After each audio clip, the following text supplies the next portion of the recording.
Well, hello everybody, and welcome back to Ready Steady Play.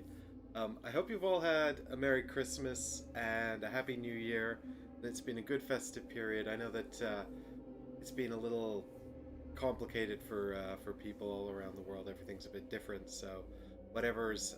It's the 4th of January for those watching this in the future, and so we've just had Christmas 2021, and I hope you've all managed to celebrate in some fashion, and it was better than at least Christmas 2020. I can see Difter and Dan are here in chat. And if you guys see a little bit of odd twitching, it's because I've replaced the automated follow cam I normally have with a new solution, which I'm testing on this stream, and it's a hardware solution. So we'll see if it works out. It might be a little peculiar, but I know that I can talk a bit more about that in a minute, because this is going to be a super chilled out stream. See, there it goes. It really wants to show you this, which is, of course, why we're here today anyway, which is Nemesis Lockdown Kickstarter arrived. This is my own copy. I didn't get a review copy of this, so it's just my own copy that I bought. And I think I backed everything. I think I bought everything. I can't actually remember, so this is going to be as much a surprise for me as it is for everyone watching. But I know a lot of people have already got their copies, so it's very exciting to check out. Yeah, Difter, we're gonna see how this works out, because it seems so. The problem, for those of you who watch the show, for those of you who don't and who are just here for the Nemesis, I'm sorry. There's probably going to be about a little bit of discussion here, because it's been almost a month since I last streamed. I did a 24-hour live stream, and that was at the beginning of December for charity. And thanks to all the wonderful community who watched the show, we actually raised over $900 for Thankmas, supporting New Story, which is a charity that builds homes for people who are homeless around the world. And that was wonderful. It was absolutely amazing. I'm so glad that I could be a part of that, and I'm so blown away by how generous everyone was sharing and donating all of that money. So that was amazing, and I'm really, really glad we did it. I really hope we can do it again next year. And I was intending to leave the stream up for everyone so that you could all go and catch up with it, watch the stream, and if you felt like it, continue to donate to the project. But what wound up happening was that it's a 24-hour live stream, full 24 hours. Actually, I think it was a little over in the end. This camera, guys, I don't think this is going to be a feasible solution. But basically, I can't decide where I'm sitting. Like, come on, man. But basically, YouTube couldn't air the live stream because basically, if you stream for over 12 hours, it just breaks YouTube and the video's lost. So I was kind of hoping that would be up there for you guys to catch up on while I was away over Christmas, seeing my family. Except that didn't happen anyway, because I was supposed to go abroad and I didn't. I actually got COVID-19, which I only discovered I had on the eve we were due to fly out, because we were literally taking our tests to make sure we could get on the plane, and I tested positive. And I was very fortunate because I'd had my vaccination, I had my booster shot, and even though I am a type 1 diabetic, which makes me somewhere in the vaguely vulnerable category, I didn't experience really all that many symptoms. I got really, really sleepy, and I had a bit of a runny nose and a light headache, and that was it. And quite possibly, I would have thought it was a mild cold, or I wouldn't even really have noticed, because I like to sleep anyway. So I might not have noticed it if it hadn't been for the fact that I was testing. So well, Ralph, unfortunately, the whole trip was canceled. I'm hoping to have a sort of a little backup Christmas with my family soon, but. Yeah, so I've fully recovered. Fingers crossed. It doesn't seem like there's any more, any lasting symptoms or anything like that. And I think that's the biggest, for me, certainly, one of the biggest scares about COVID is a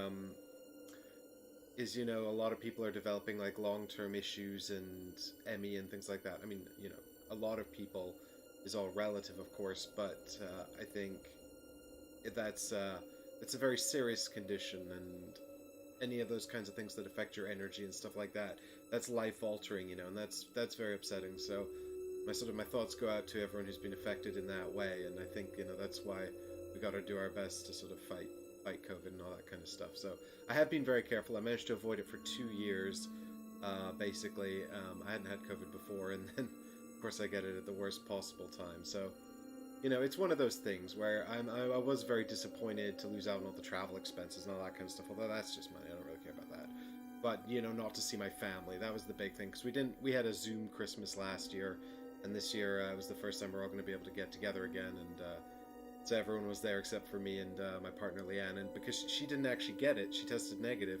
We were actually isolating in separate rooms over Christmas, but so that was a bit of a bummer. But the thing is, we're all safe. There's no lasting repercussions, and it reminds me that some people just don't have homes where they can isolate, and that's why the charity and all that kind of work that they're doing for the homeless people is just really important. So I'm just catching up on your comments for a minute. But so anyway, yes, coming back to so I spent a bit of time working on some.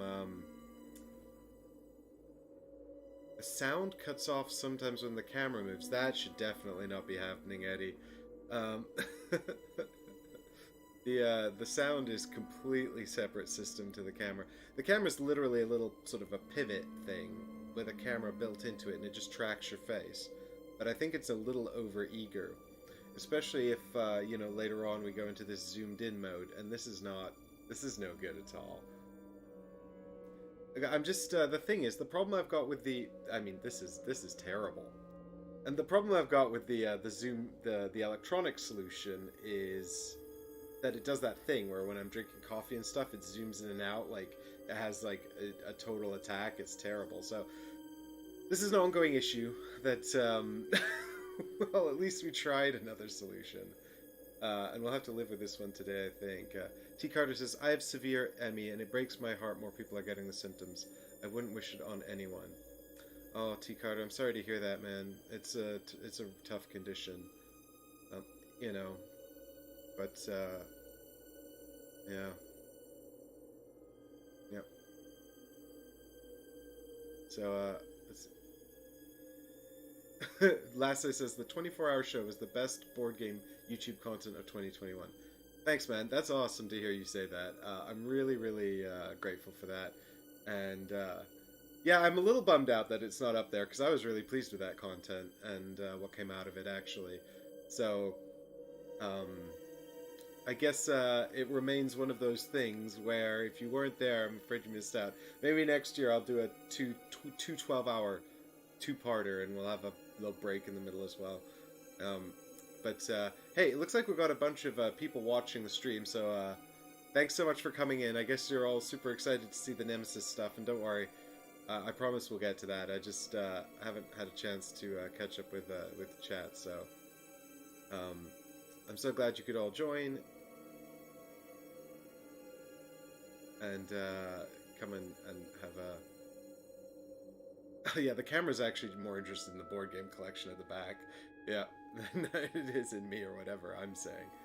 But I wanted to say again as well, just a big thank you to all the Patreons, because you're all so generous supporting the show and everything like that. And a lot of you showed up to support the charity stream as well, so I couldn't really ask for a better and more supportive community, and I'm just eternally grateful to you all.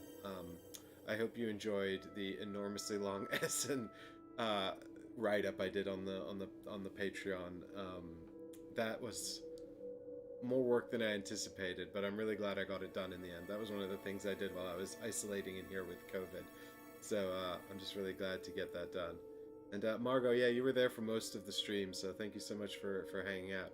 And he says he's got Final Girl Kickstarter in, and he's been having fun playing it. Yeah, I had to look at that, Eddie, actually. I didn't get it in the end, because I think, mainly because it's a solo game, and I don't play all that. I mean, I don't play all that many solo games outside of the channel, where I play a lot of solo games on the channel, so I'd really like to get to... Now, I've heard that it's the same design team and the same publisher as Hostage Negotiator, and that it follows some of the same pattern or some similar mechanisms in the game. Is that true? Hey Kenneth, thanks for checking in. Happy New Year, and Happy New Year, Oliver, as well. Thanks so much for stopping by. Leslie says, "What do you want the camera to do? Why does it need to pan?" Well, the thing is, Leslie, when we go into the shots like this, obviously now I'm very small and hard to see. So then we zoom in on my face, and that's fine. Except, like, quite often, because it's very physical live streaming board games, I move around a lot. I'm grabbing boxes, I'm grabbing components, I'm doing all kinds of stuff. So the idea is just to sort of keep my face in this inset here.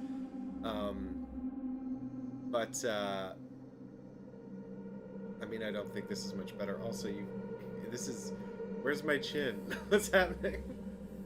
So that's kind of the purpose of it, is basically just because when I first started out with the board game live streaming, I didn't have a follow camera setup or anything like that, and I was constantly out of shot, and there was just this inset of the back wall. So this is a sort of an attempt to keep me in frame, but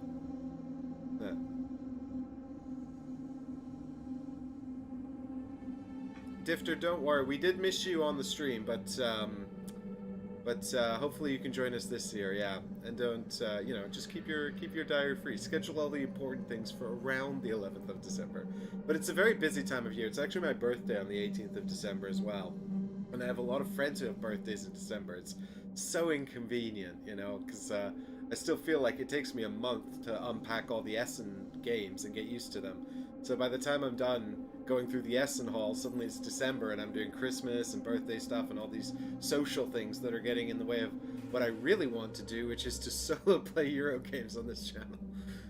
And it's got to be Euro games, of course, because it's Essen Spiel. You disappearing adds to the suspense. What will I reappear with? What will I find? Yeah, I mean, I would be interested to know if people think this is worth the effort.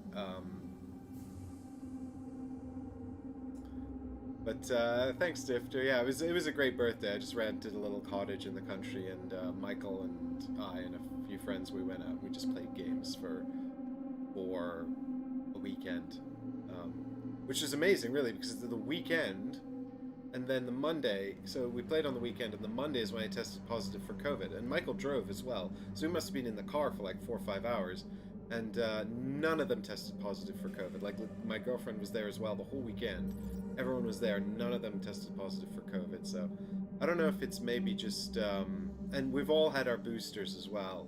So it may well just be the case that it's my sort of slightly compromised immune system, because diabetes is type 1 is technically a autoimmune condition. But I don't know. If I'm not a doctor, so maybe I'll never know. Ralph says, second season of Kickstarter for Final Girl will probably launch soon. I mean, that tends to be the case, isn't it, Ralph? They tend to bring out the next Kickstarter while the current one is delivering, so everyone's hyped for it, Launches in February, apparently. Well, I haven't got it. I don't know if we'll have time to take a look at it. I've got some exciting content coming up. I've done a lot of filming, and so that's exciting. I actually have just put the set back together after filming some stuff. I was talking to Awaken Realms, actually, about doing an official Nemesis Lockdown Rules video as well, but I don't think they're going to take me up on it, unfortunately. But, who knows? You never know.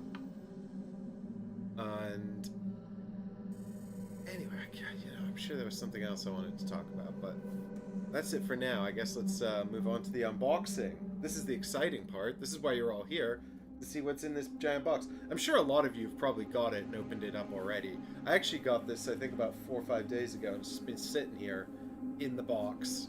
Oh, it's a big box. So maybe we can go up here. Now this camera's going to go nuts because it can't see me anymore. Oh, yeah, I got very confused. Now it's lost. I brought the Polish language version, so I have to be really patient. Ark Nova on your channel this year? Last day, everyone's gone crazy for Ark Nova. I have a copy. I have played it. T. Carter says, I'm getting seasick. Yeah, this is the problem I'm trying to resolve. I wish it was a bit slower. I can't control the panning speed. Also, bear with me 2 seconds. You're going to lose sound for a second, but this is not quite right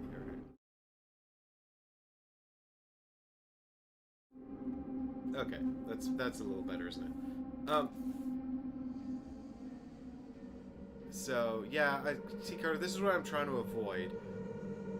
See, this one's panning too much. This one's panning way too much.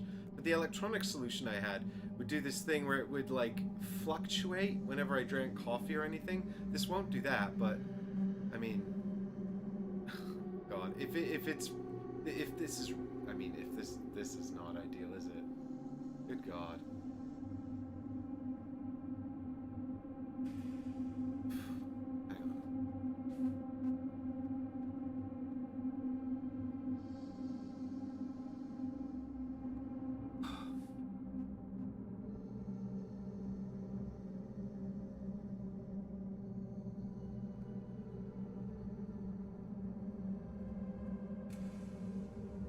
I've turned it off. I've turned it off. I've had enough. It's it's surging free. Just have a static camera. Yeah, I guess I'll have to. I don't know. We'll have to see. It's just one of those things where oh, this has got my address on it. I guess you guys, hopefully you can't read that. Unless you can. And if you did, maybe you want to send me something nice. Like a postcard. I wonder what I've actually backed in here as well. I think I got everything. Because, you know, we play so much Nemesis on the channel, it seems reasonable. Greg says, I haven't received anything about shipping info. I'm sure it'll take another month and a half. Why do you say that, Greg? Are you somewhere remote and distant?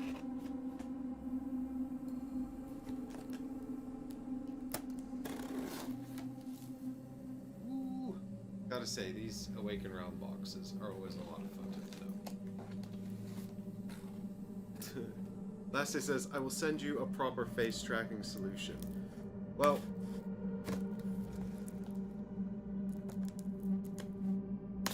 I appreciate that, Leslie. If you know of something, I'm all ears. And Greg says, I live in the States. Yeah, I guess you guys are further out. Has anyone in the States got it yet? I don't know. I've been seeing a lot of posts of people having it, but I see a lot. Where'd he go? Oh, I'm back. I'm still me, still a human. Yeah, so I don't know where they are exactly. On the posts I've been seeing. And Chris is here in chat. You know, Chris from many of the streams and stuff, and the games that we play. He says, I got the better miniatures from OG Nemesis, which didn't come in this box. I did not get those, Chris. I was satisfied with the miniatures I had from my original Kickstarter. Reasonably satisfied enough, so I decided not to get those. What have I got? Oh. Okay. Well. We've got playmat, cats. I had to get the cats because I had the cats from the other Nemesis Kickstarter. I have to have all the cats. Kings, stretch goals, game. I mean, this seems reasonable. Oh, the cats. The kings. Stretch goals.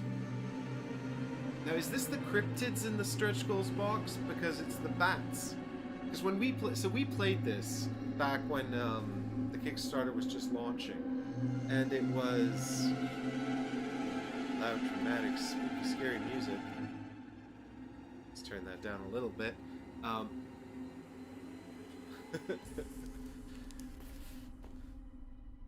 Always got to get the cats.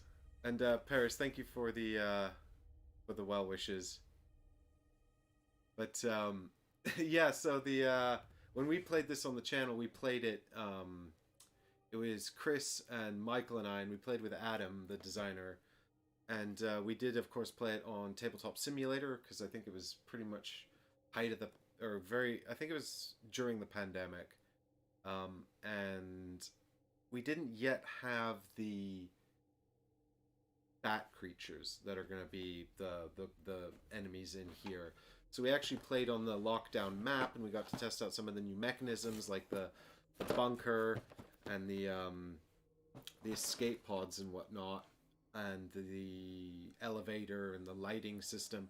But we were still playing with the intruders from the core set, so that was kind of fun to check that out. But I'm definitely keen to have a look at the new alien races. And what are the QR codes? Yes, I have seen this. There are QR codes on the art somewhere that people have been scanning, and apparently they I don't know where they are though. Actually, are they on the main game box? Oh, there's QR codes on every single thing. I assume this is just for shipping. These QR codes here, I assume that's just a shipping thing. There's actually QR codes embedded in the artwork, which I understand takes you somewhere special and or secret for Awakened Realms. Let's have a quick look. See if we can find it. There it is.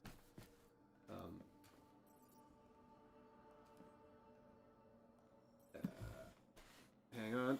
Bear with me.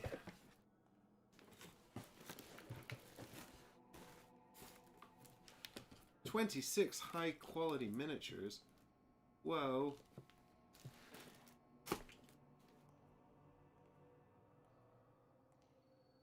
Will this camera stay put long enough?" So there you can see on the, I can't remember what her character is called, actually. One of us play as her? I remember, Chris, you were the mechanic or the engineer. The mechanic's from the original game, so it must have been the engineer or something. But this QR code, apparently if you scan it, it takes you somewhere. Maybe we can have a look at that in due course. See where that takes us. Lab Rat, thanks Margot, that's right. Greg says, "I loved watching those videos about the TTS one." Well, you know, it's funny you should mention that, Greg, because like that's one of my oh, the survivor. Yeah, was I the survivor? The sort of the one that the person that shows up on the in the base from the Nemesis ship. I think I probably was actually. But the reason why I really enjoyed. See, again, I'm going out of frame. I guess it's fine. The reason why I really enjoyed the that game so much is that we all had really good objectives, you know? So, like, for me, Nemesis has always kind of, like, shined, because I've played a lot of Nemesis now, and I've played Nemesis solo as well on the channel a bunch of times in the sort of the cooperative format, which I've just played solo, and then I've also played the Untold Stories, which is the more narratively driven version of the game as well. And there you have it. So, and the thing is, for me, Nemesis always shines as like a hidden role game. I enjoy it most when at least one person is playing the traitor. And what I particularly liked about the game we played with Adam was that there were two traitors. I mean, and it's sort of a funny term to use because you're not trying to sabotage the entire mission. You're just, so you're not like a traitor trying to tank the whole thing. It's not like Battlestar Galactica or something like that, you know. What's good about it is that, you know, you just need to make sure like one person dies. So it's sort of like you still want to cooperate with everyone else. So you're trying to turn the team against one person and sow discord. And in that game we played, and you know, I guess might be a bit of a spoiler if you haven't seen the series and you want to go back and watch it, so I apologize. But Adam was trying to kill Chris, and I was trying to kill Adam. And so we had sort of two traitors, or two people sowing discontent, and that made for a great game. And I find that whenever I play without those components, I'm always a little disappointed, you know. I think that those goals and people sort of making everyone paranoid and can we cooperate and all that kind of stuff, that's for me when Nemesis really shines. Definitely. Well, let's get the mat out. We might as well unbox it on the mat. We can have a look at the mat as well. Although I mean, I don't know if it's the most exciting thing in the world, the play mat. Chris says Adam didn't hide it at all, so that part's not a spoiler.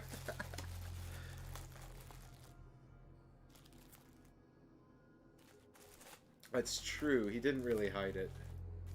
He was very disappointed when you survived. Oops. Spoilers. Okay, no more talking about that series. Y'all should go and check it out if you haven't seen it yet. Is this double-sided? It is double-sided. Is there 2 maps for this? There might be. I guess one's... Maybe it's like one's the story map, like in the original game. They have a story map and a not story map.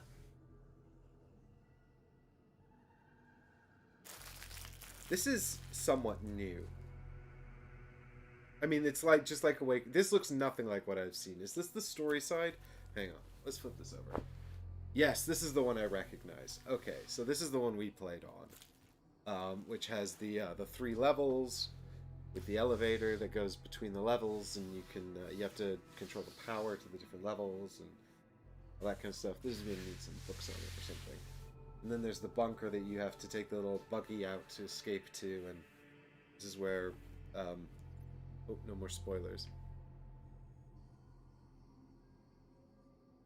Diff just says, new map, haven't seen this side yet. Yeah, so I mean, the original Nemesis board was double-sided as well, and it had one side that was sort of supposed to be for the story mode, and one side that was the sort of standard Nemesis ship. So, I mean, if you know the story from Untold Stories at all, you'll know that there's a second ship called the Ariadne, which is the other map. And the thing is, like, the main difference, I think, between the 2 maps is that I think it's... one of them has 2 service tunnels. So the service tunnels are the air ducts where the aliens are going to move around between the rooms. And on the Ariadne, there were 2 different service ducts, and on the Nemesis there was 1, or maybe it was the other way around. So Christy says the other side is the surface of Mars, and you ride around in the rover. Yeah, it looks like these are different buildings, and they're all kind of connected by these roads here. So in the version we played on, the rover only existed here, and you could take it out to this bunker where you could survive so long as nobody else came out and opened the bunker. So the idea, I guess, was that once you were sealed inside the bunker, you were safe. But I guess if someone opened the door, and you'd get blown out onto the surface of Mars or something and die. So you had to, like, it was kind of like a gamble, a timing consideration. Like, do I save myself by taking the rover out to the bunker, knowing that that'll make it harder for everyone else to save themselves if they don't come with me. But also, if they do manage to get a spacesuit and get out here, I'll die. So, so there's that consideration. So I guess on this side, you can use the rover to travel between these different facilities, which is really interesting. And I guess the bunker is still here as well.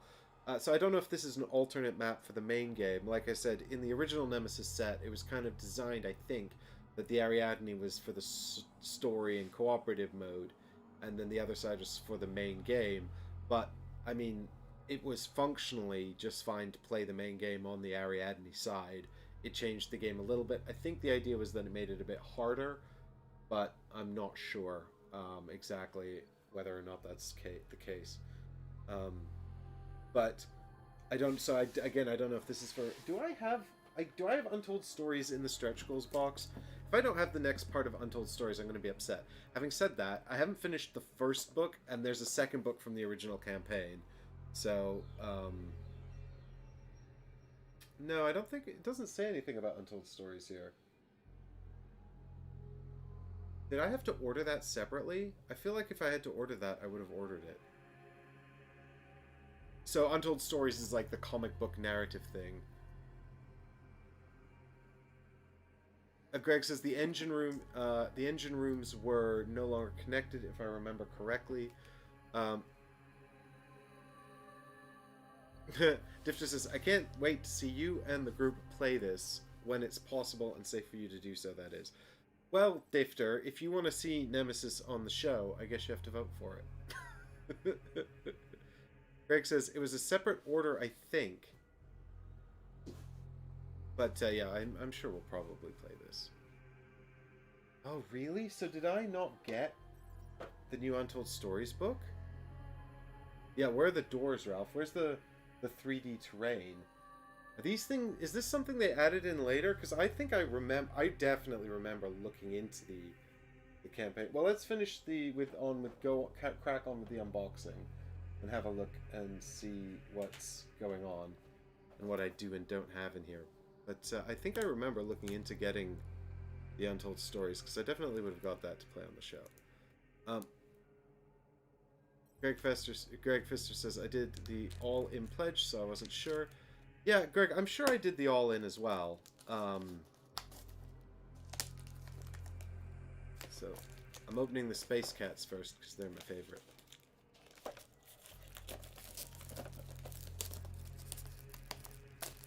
But I'm keen to check out this sort of facilities thing. I really like the idea, and we can zoom in here a little bit as well and have a look at the close-up here. But I really like the idea of traveling between these different facilities on the planet's surface, or like sort of abandoning people over here, or you know, like having to come and help them or something like that. That's a really cool idea. I like that a lot.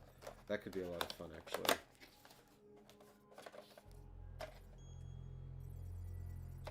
The Marquis says, Untold Stories 3 is included in the stretch goals, don't worry. Good. Phew. I was a little worried there for a minute. Yeah. So this is the cryptid. Does anyone know what the bat creatures are called?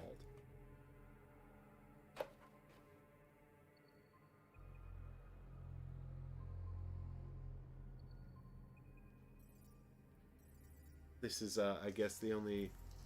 Oh, come on. Come on, you can do it. I believe in you. Let's see if we can't fix this a bit.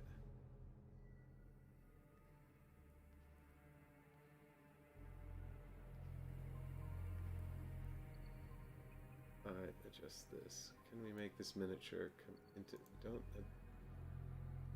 Can we make this miniature visible?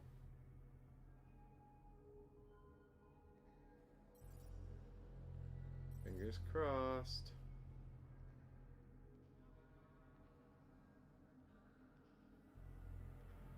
Well, I mean, it's visible now. The green screen's not working. But, well, there we go. I guess this will have to do as a compromise.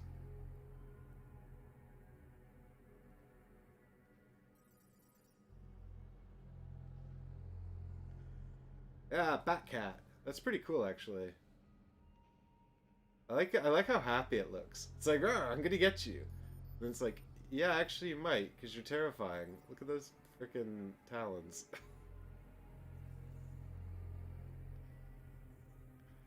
Difter, like, it was better before. It's definitely developed more of a temperament, I think. This cat looks haunted.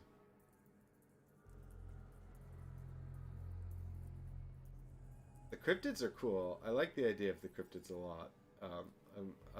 I like having lots of different kind. I like the idea of having lots of different kinds of aliens. I wonder how differently they'll play. You know, I haven't got as much play with the Carnomorphs and the Void Seeders as I would have liked.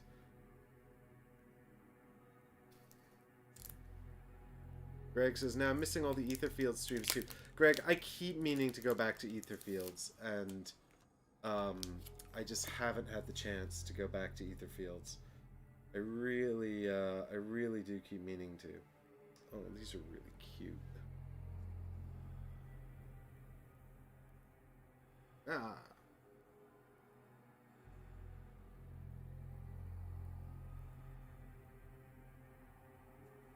It's just timing more than anything with Etherfields. Like it's a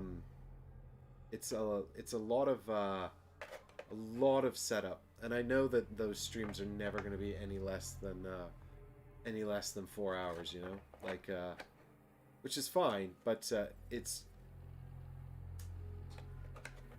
I mean, I think we've probably, I don't know how much Etherfields we've actually played, but I feel like we haven't even really cracked the surface of Etherfields. I think, like, even when we left off, we hadn't got all that far.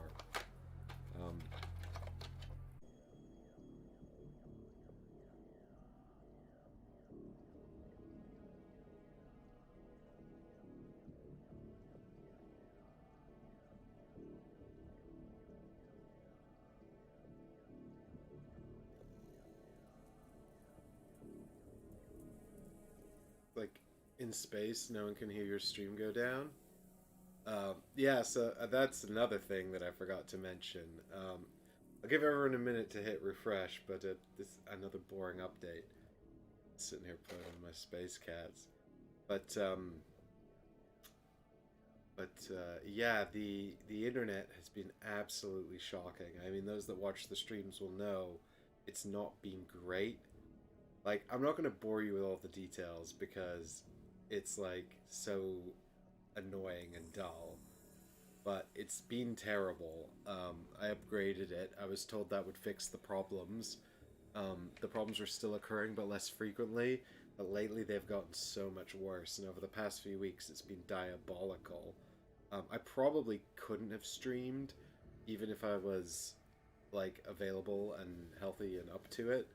Um, so just an absolute nightmare, and they've sent an engineer out. He hasn't managed to fix anything. We've got another engineer coming out to look at it, but um, yeah, like then they revealed that what they said when we upgraded it would fix it for the following reasons. Turns out that actually the solution they put in place didn't even fix it for those, or didn't even implement the solutions that they were talking about. So it's probably the same problem that's always been here, and it's just a nightmare, honestly. Anyway, I don't want to go into that because that's just another headache. The point is, we're here to enjoy space stuff, space toys, yeah. So, those are the cats. The cats are cool. I like the cats. Yeah, and if you know what the aliens that come in the box are called, oh, it might say on the box actually. Nemesis Lockdown is a sequel to the acclaimed Nemesis board game. This space survival horror This is a space survival horror experience for 1 to 5 players. Confronts you with a new adventure that expands the established immersive rules. It also offers a new way of getting into the world of Nemesis. They say the crash messed up my head. They say I am hallucinating due to everything I experienced aboard Nemesis. But whenever I put my ear to the naked red rock, I can hear something. There are echoes deep in this planet, full of hunger and rage. Soon we will awaken them, the vengeful ghosts from the old days of Mars. I need to escape before it happens. When faced with the ultimate horror, will you trust your companions?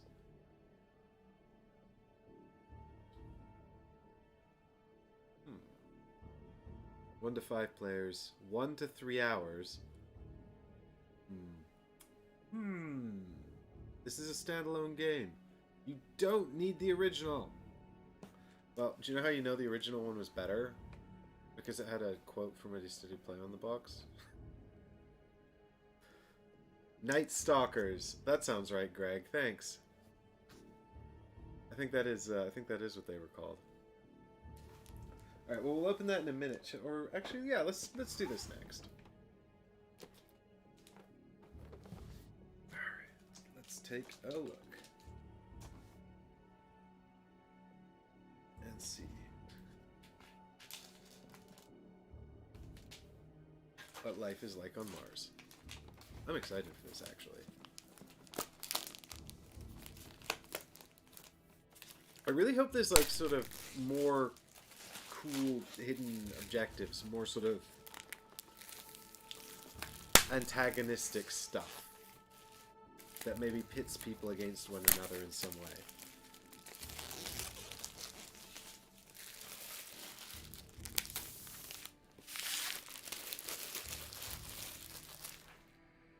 Like, I mean, well, you know, I mean, the original game pitted the players against one another. But I'd like to see, I don't know, maybe like more of that, more slightly different objectives or something. I don't know. I don't really know what I want. But I'll know it if I see it. So, Greg, I still haven't backed ISS Vanguard. I'm really on the fence about it. Because I played the prototype, the original prototype, and of course we played it on TTS, which is not the best venue for a dice game. I'll grant it that, but I really wasn't impressed with it.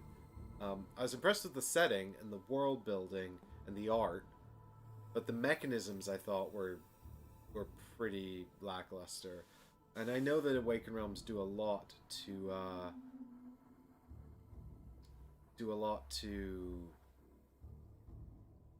develop the game post Kickstarter.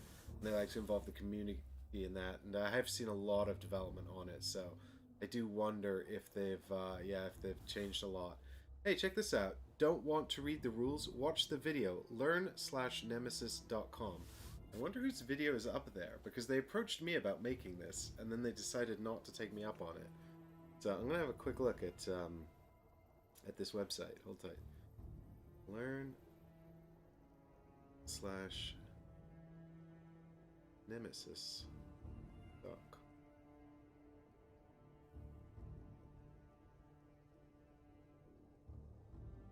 Am I not signed into Google?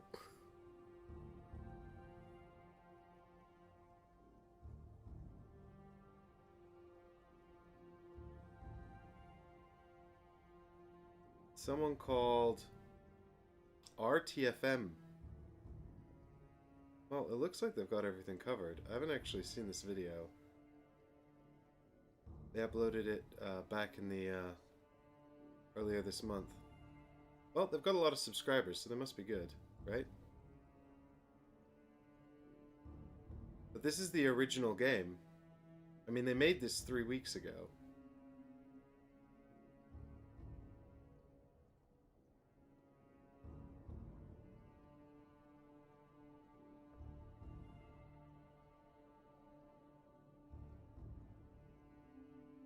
Lucard, thanks for that. Well, I mean, you know, this one looks very thorough as well.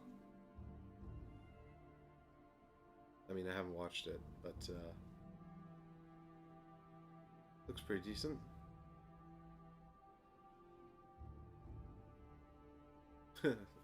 Well, Ricardo, we'll have to see.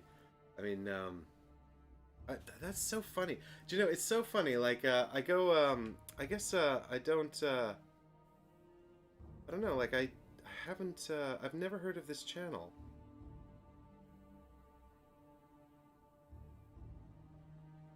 But I'm constantly finding new and amazing people who are working on board game content. It's so cool how,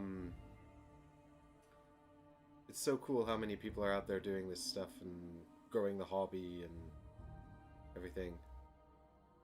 Well, it looks like he's done a lot of videos, so, and a lot of how to plays. So he must be good at it.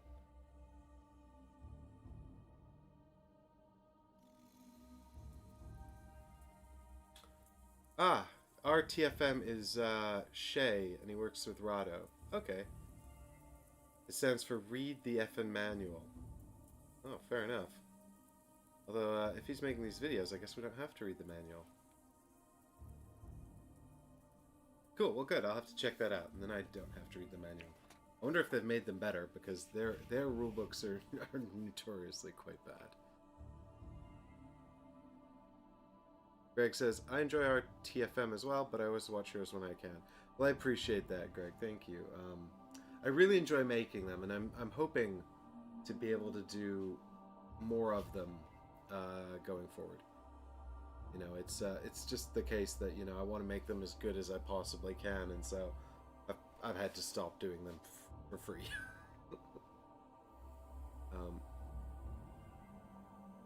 I'm just we're just taking a look at. I'm just having a quick scan through the rulebook here. I haven't actually gotten a chance to catch up on all the new mechanisms yet. I mean, I'm obviously familiar with some of the new mechanisms on the board because we played on the board.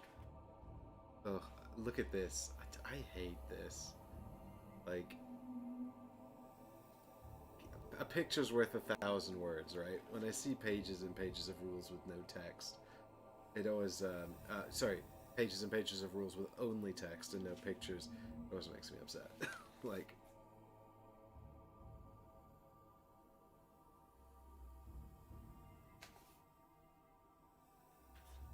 but, no, it looks, this is definitely thicker than the others.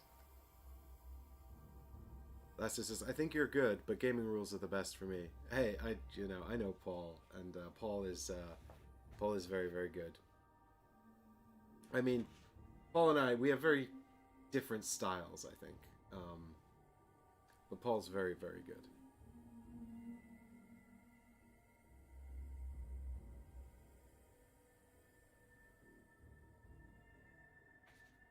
Did they talk about fire and stuff in this? I presume fire and malfunctions are still a thing.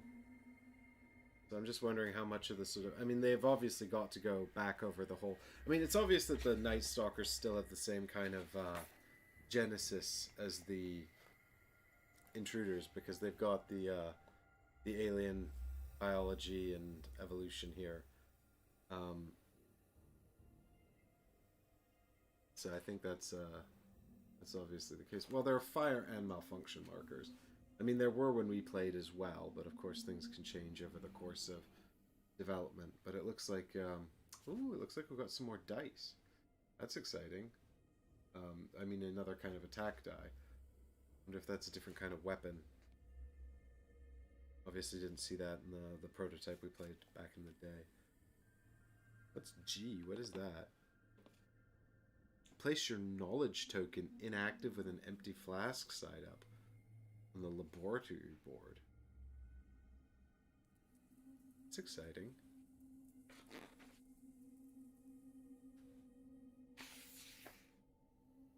The thing, last as well about that I was just gonna say is that there's so many games out there. There's plenty of good rules videos that are needed as well. Do you know what I'd love to see actually is a database that could collect all the rules videos in one place? You know, so I could go and look for a game and see everyone who's made a rules video on it. That would be awesome.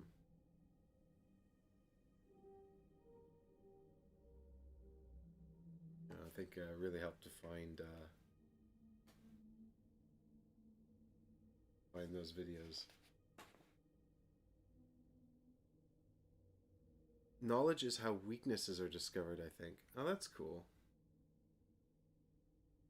I mean, it looks like this is all kind of the same.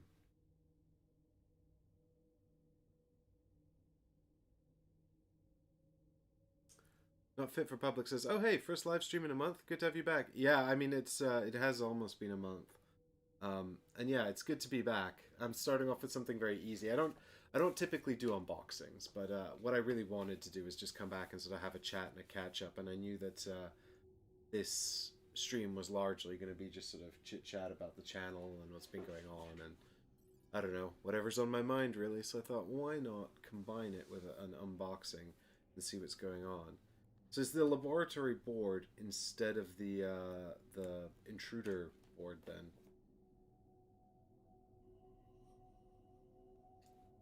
Problematic green screen returns. Let's see if we can zoom in on that, or focus on that. There we go. Research object, Night Stalkers. Intruders. Okay, so there you go. So you use this side if you want to play with the intruders from the original game. Yep, analyzed object. There you go. There's 8 steps of knowledge. I do remember the knowledge mechanism, actually. I do remember us having knowledge that we had to upgrade. I can't remember exactly how it worked, though. I think it was like, as we increased our knowledge, we got access to the weaknesses or something like that. I don't know.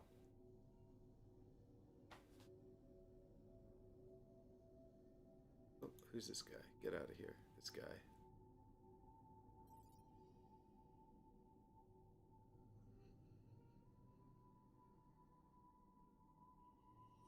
So, we got our alien corpse tokens here as well. If you know the game, you'll recognize those. It's a bunch. There's the board. Of course, we've already had a look at this. I suppose you can see here, if you're interested in this kind of thing, the difference in colors between the game board and the playmat. I will tell you, it looks actually a lot better on the camera than in real life. This is a little bit duller maybe than the. Well, actually, I don't know. They're actually pretty similar. Anyway, I think it's fine. I always like a good playmat. I'm a sucker for a playmat. Greg says, after 3, 5, and 8, you unlock stuff, or it looks like you unlock stuff. Yeah, it looks like there are some connectors here that unlock the different weaknesses. So I guess you have to up your knowledge as well. So it's like not everyone immediately gets access to the weaknesses, unlike in the original game. Um, I forget, was this a standalone expansion? Yes, not fit for public. It is 100% a standalone expansion. So, hey, and they kept the scanner. Good. The scanner is fun. So we got some baggies and stuff in this tray. Aha, just as I thought. There's new dice. Ooh, look at this orange die. What is this?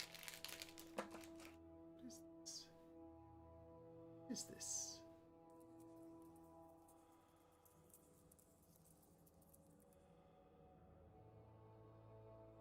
Mysterious orange die. These blue dice seem to have a elevator button on them. Are they going to show up here? No, not really. You can see there's like two bullet symbols and a symbol that looks like the elevator. A lot of blanks. Actually, I can probably just show them off here as well. This is probably better for these. They got the alien symbols on them, and then they've got bullets and something that looks like the elevator. Excited to find out what those are about. I just like the dice. They're good colors. And then the others are the original dice, the two shooty dice and noise die. I assume they're the same. Fire markers, noise markers, all the other bits. Way! Here we go. Night Stalkers. That's the planet exposure die. Oh, cool. Chris says the neoprene always looks washed out, and that's why I don't like it. Yeah, but it's smooth and soft. Good. Alright, let's get a bit of a clearer image of this Night Stalker. He comes to get you.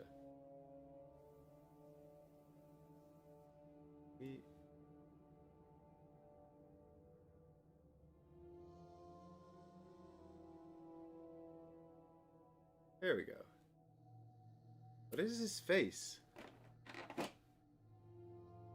He looks like he looks like he's got like sort of a little, just like little angry little teeth, like arr.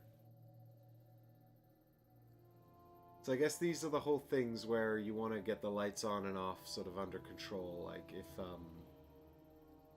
if they come at you in the dark, they're like so much worse, right? So this has got to be, I think this is one of the adults. Let's have a look and see what else we got here. So we got these two are the same. Then this is another one here, which I think this might be the creeper, the equivalent of the creeper, which is the sort of adolescent between the larvae and the adult. It's not quite got its wings in yet.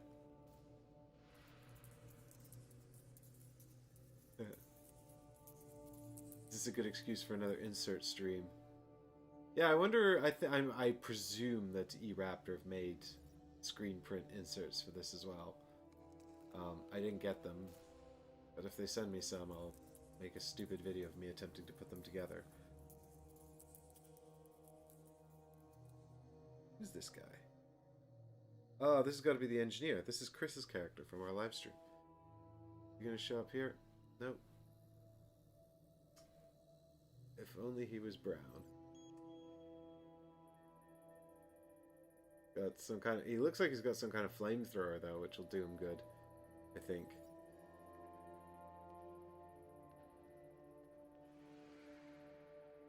Ooh, I don't, did I call out the music?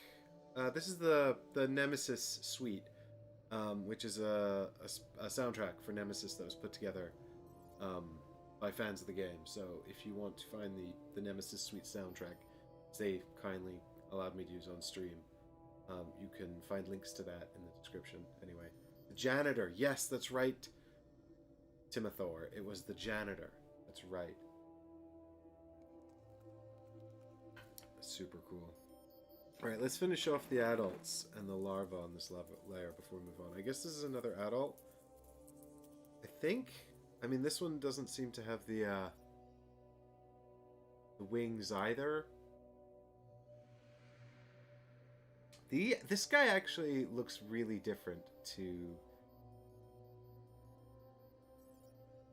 the adults we were just looking at. Maybe I'm actually all three of these. Let me see if I can get you guys a shot with the camera here. Because all three of these look very sort of different. I'm not sure what is meant to be what, but I'm excited to find out for sure.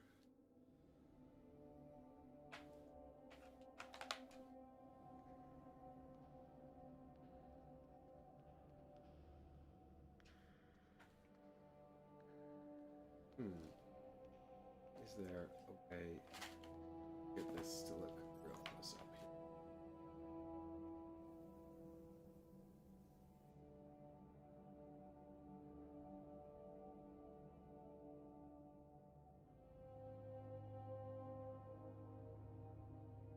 Look at the models, camera.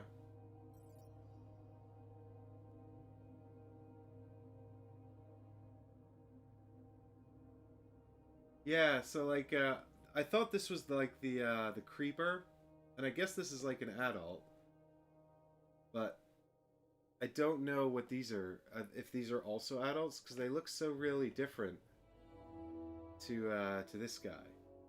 So maybe he's like the breeder, not the creeper. Maybe he's like a breeder. Is he like an evolution of these guys over here? And then this is... I mean, that doesn't...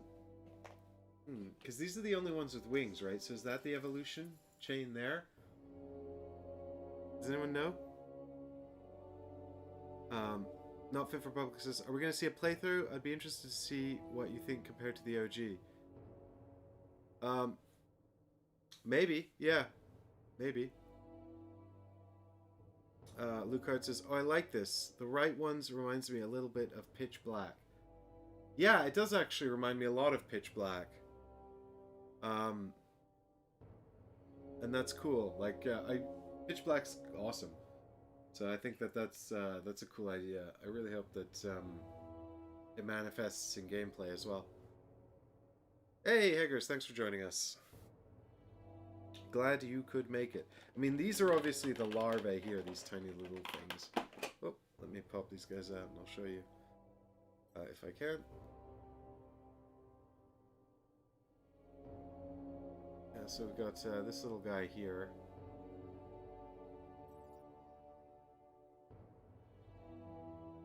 So he looks just like a tiny little version of this guy in the middle, I think. I mean, that's pretty cool. He's got some kind of like little tongue there as well, I guess, for attaching himself to you in some invasive and unpleasant way.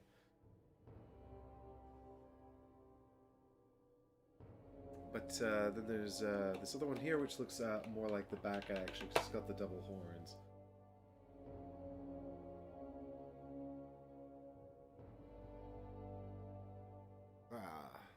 This looks more like the back guy. I don't know, maybe there's two different kinds of Night Stalkers?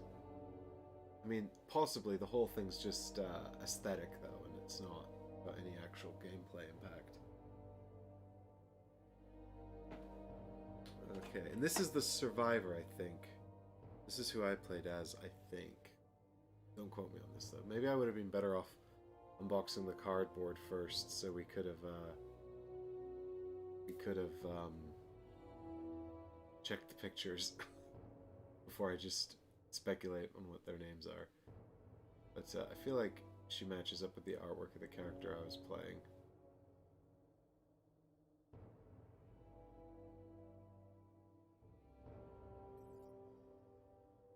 Right. What else have we got here? This is the lab rat. I do know that. I remember that.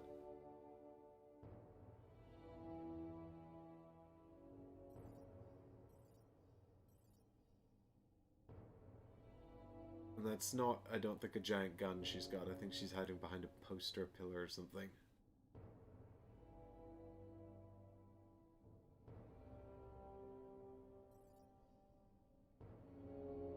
Yeah.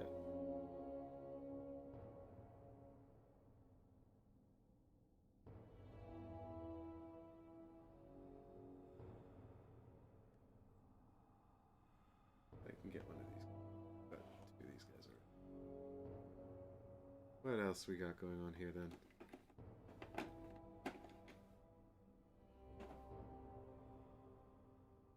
This one I don't recognize. I have no idea who this is. Oh, the Sentry. It's actually right here in front of me on one of these boards. We didn't play with this guy, but I'm excited to have a look and see how he works.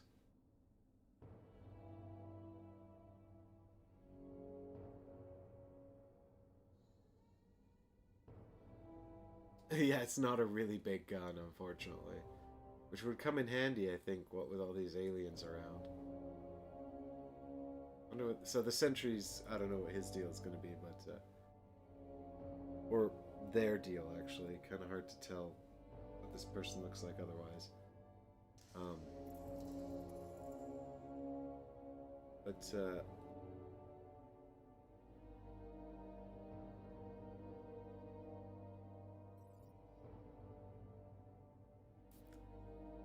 let's have a look. So we got this one. I think I saw. Is this the? This is the xenobiologist. I think it's like an alien DNA specialist. Yeah, the detail on these models is great. I think they do look better than the original Nemesis game.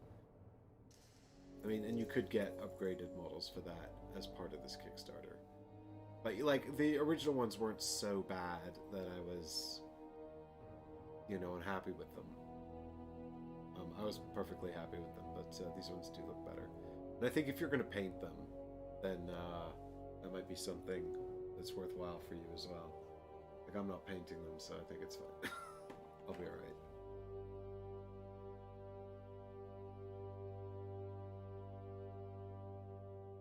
And this is the hacker. So we didn't play with this person either. But there's this whole new mechanism, isn't there, with computer cards that you can play around with. I think it was available in the prototype we had. We just didn't really use it. Maybe because we didn't have the hacker, or because it was sort of a new mechanism and we just weren't really familiar with it. I don't think we got much out of it, but you can acquire these like computer cards, and I think you can play them in rooms with computers and stuff like that, which is cool. I like this whole sort of additional mechanism, but of course, you know, knowing me, I would like it better if it's a mechanism I can use to sabotage my friends and make for chaos and anarchy. Greg says, I'm so jealous right now just watching this. It says the US shipping won't hit until the second half of the month. Hey, that's real soon, Greg. That time will fly by. You'll have your set before you know it. And I'll be lucky if I can get this to the table this month. So, we'll see. Ooh wee, look at this. There's a lot more in here. So I guess these are the creepers then. Or this is the creeper? Or actually, I think these are both the creeper. And then this is one adult. Because if you have a look in the box here, there's a lot of big miniatures here. And these chunky guys at the back here, these must be the breeders. Which means these are all adults. And they look a lot more like... our boy here. Or this boy. I'm no xenobiologist. I don't know about... I'm just being colloquial. And then I guess this is the queen here. So let's have a look at this guy hanging off. This is, I think this one was in the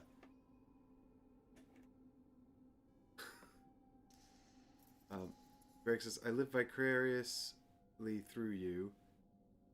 Timothor says, I got mine today, but I'm still waiting on all my ether fields. And Sam says, alright, Granddad. Alright. I don't know what that means. Did I say something showing my age? Now, let's see if this guy shows up here.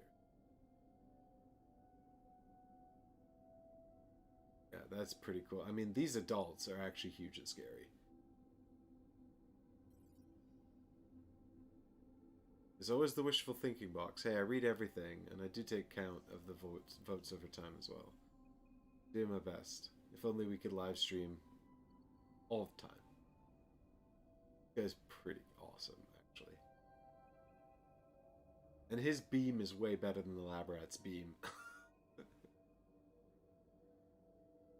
That's awesome. I did get the Kings, Timothor. I haven't opened the Kings yet, but we can have a look at the Kings in a moment. After we're done going through here, I guess. Hager says, seeing this reminds me I need to complete my ISS Vanguard pledge. So what do you think, team? Should I get it? I don't want another big box Awaken Realms campaign game sitting on my shelf unplayed. I haven't finished Aetherfields. I haven't finished Tainted Grail. I have no idea when I'm going to finish those. I'm going to finish those.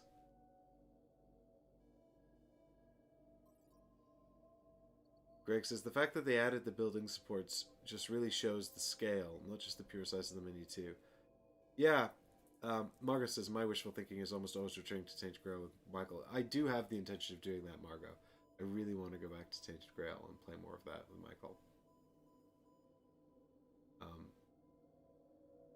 This guy's, but yeah, I love the scenery that they've added to these models, Greg. It really does show the scale of these guys. They are huge. Absolutely massive. I mean, and actually, I don't know if the models are actually especially bigger than the intruders. They just look bigger, maybe because of the terrain. They just feel like they have more presence. I mean, they probably are bigger, actually. Maybe I should have got the intruders out to do a comparison, but I could go get them. T. Carter says, I want to see you play ISS. Thanks, T. Carter. I mean, I appreciate that. I would happily do it if, you know, if I didn't have this amazingly long list. Timothor says, I didn't get Tainted Grail, but I did back Vanguard. Well, I mean, I think that's possibly the, yeah, look at that. He's standing on, I guess, Mars Rock. Just because it makes it easier for me to understand the rules. Well, that's cool. I mean, that's part of the objective of doing the playthroughs, right? Is it helps people understand how the game is played, and I mean, you know, sometimes we get things wrong. Sometimes we get a little confusion or something's unclear. It takes us a minute to understand it, but you know, that's part of the experience, isn't it? I mean, and I think we generally get the you know, the feeling of the game, even if we might not get everything 100% correct. Yeah, these models are pretty awesome. These Night Stalkers are pretty beastly.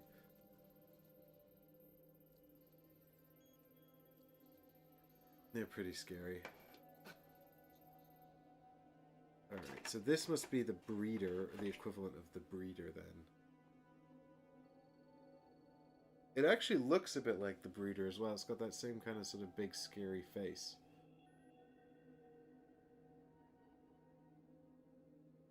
I guess the wings are gone now. This one's not flying anywhere.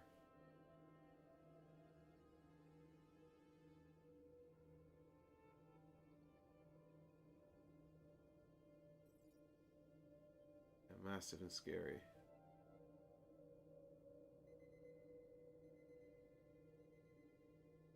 That one doesn't look painted. Yeah, I mean they've all got the Awakened Realms wash on them. You know, the sun drop, which I get because I can't paint. I don't have time to paint. So there you go. This is a bit of a scale for you, I suppose. Here's our guy on the beam. Let me take the little larvae out of here. So here's our guy on the... You can't see him because my face is in the way. So there's our guy on the beam there. That's an adult, I suppose. And over here on the right, you can see the breeder, or the equivalent of the breeder. Oh. Yeah. Pretty big and pretty scary. I hope they've got some cool new mechanisms. I know these things interact with the light and the dark, which is a new mechanism in the game. I wonder, can you play with the Night Stalkers on the Nemesis ship? And how would that work? They can't have night and day. And when I say night and day, it's obviously not night and day, is it? It's light and dark. It's sort of like lights on, lights off in the Mars base.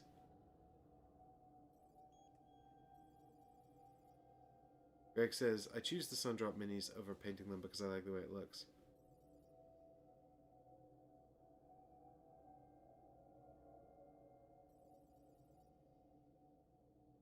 Yeah, Haggers, I mean, again, like, I think this is actually quite reproducible using some pretty basic painting techniques. Like, I mean, I think even I could probably give them a base undercoat and then just wash them. But again, that takes a lot of time.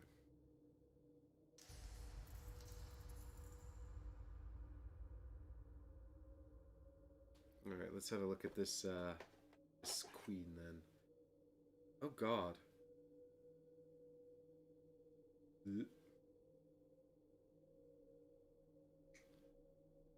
Not what I was expecting, actually. She's got like sort of a big old slug tail spitting out eggs.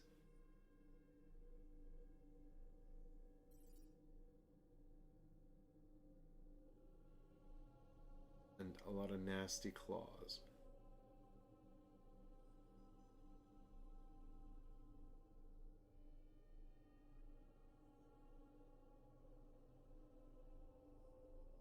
She looks surprisingly like sort of bulbous and worm-like. I wasn't expecting that. Oh, unpleasant.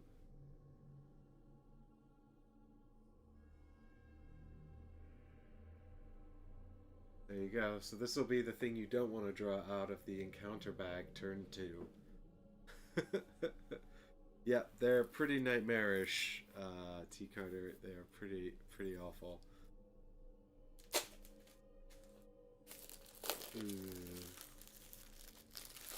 I'm just unwrapping the punch board here. Let's have a look and see what we've got. Ah! Oh no! Don't look now. It's the doors. God damn you, doors. You're the worst. Was there a 3D terrain pack for this? I didn't see a 3D terrain pack. Wow, the queen looks creepy as hell. Yeah, Richard, she does, doesn't she? Not the doors! Alright, so here we got some player boards. Some corpses, of course, because you're gonna die. Does this feel... Is this the same thickness as the punch board from the original game? It feels less... The isolation room. What the hell is this? When the time taken is on the slot number 8 on the time track, flip this room tile. Isolation room. Lock yourself! Do you think that's a little bit of a lost in translation there? Do they mean lock yourself in? Or is this something that's going to make sense once I understand the mechanisms a little better? That's really funny. I don't know why that's really funny. Lock yourself! Oh.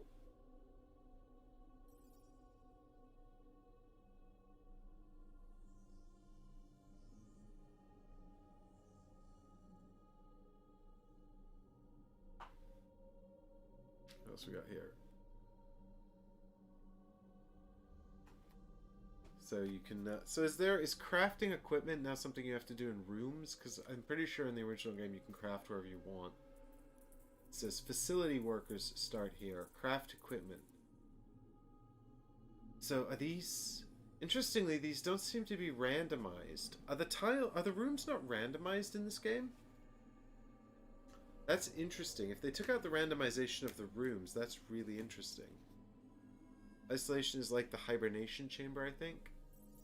Interesting. Backup power supply. So yeah, if you flip it over like this, the tiles aren't actually secreted. Which I think is really interesting. Let's see if we can find the rest of the rooms here.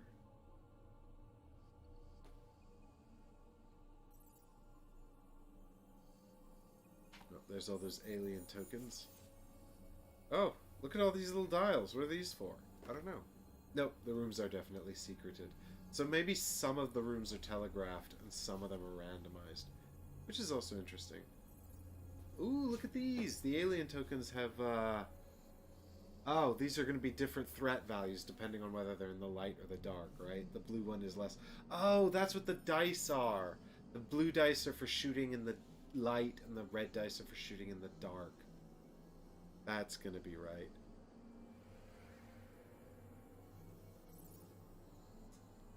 Ah, there's our space cat. Space cat! Oh, it's a raccoon!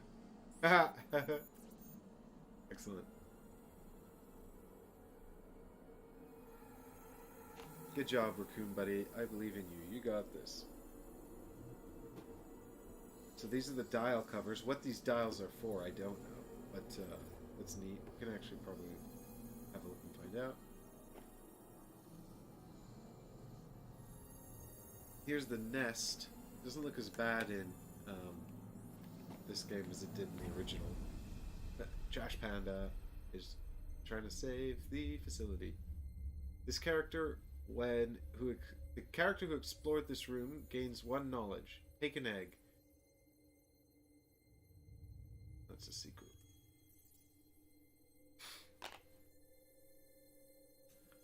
So a lot of these actually look fairly similar. Ooh, cave entrance. Move through the technical corridors. Oh, that's kind of neat. So you can actually go into the technical corridors if you're not, say, the engineer. Does anyone know, are all the characters from the original... Can you use them in this? Could you play with, like, say, the janitor and the mechanic? I'd pick those two because they're roughly equivalent, but... Because I remember in the original, you can use the stretch goal characters with the core game characters, but it recommends you don't take 2 of the same color. So, like, the soldier and the criminal are both, like, red characters, so it's recommended you don't take 2 red characters. Although from the point of view of the mechanisms, I don't know why that's necessarily problematic. Are the dials damage counters? Maybe. It looks like he's high on shrooms or something. He looks like he's totally spacing out.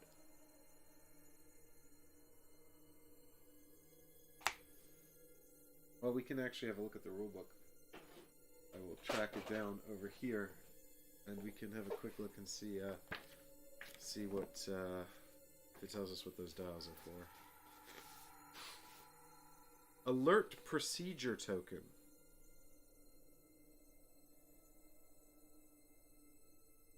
I don't know.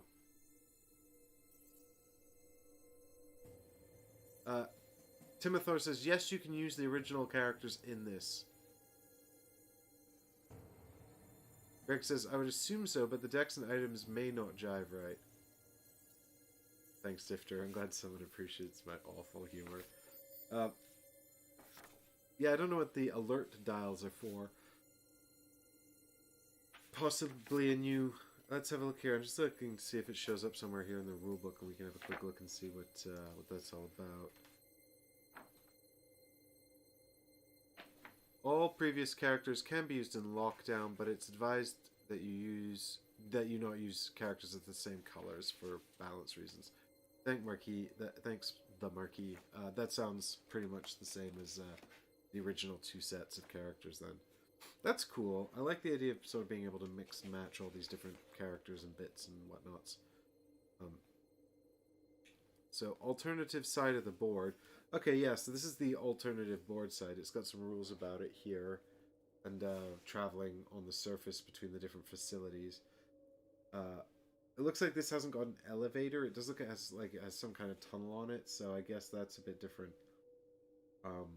And then there's the Mars surface die, as you guys said, so that's for resolving exposure, I guess, or something like that. Got a ping from my computer. I hope it's not the internet going down again. Yeah, I can't see anything about alert counters here. I was really hoping for like a picture of the counter that I could focus on, but...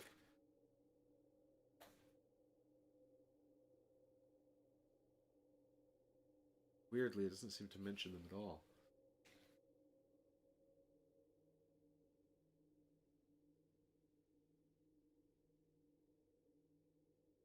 Interestingly as well, that the video we just looked at on YouTube as well didn't seem to have the rules for this, did it? It seemed to be... It looked like he was running the rules for the original game. Oh, here we go. It says, okay, small injury counters, large injury counters. Okay, here they're referred to as injury counters. Where did I get alert counters from, then?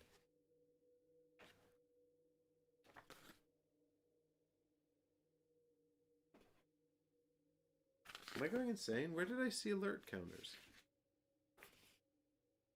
Oh, alert procedure token. Oh, I'm an idiot. I just can't read the... God. Ignore me. I'm terrible. And here, if you've played the original Nemesis game, you ignore the parts marked with this line. Okay, so that line tells you all the parts that the two games have in common. Yeah, all of this stuff. Okay, so the event phase has changed. Yeah, because they added in the launching of the cargo and stuff like that. Yep, the dials are injury tokens. Got it. That's awesome. Yep, that's going to be much better than the... Hey, look, elevator. I love that. One big elevator token.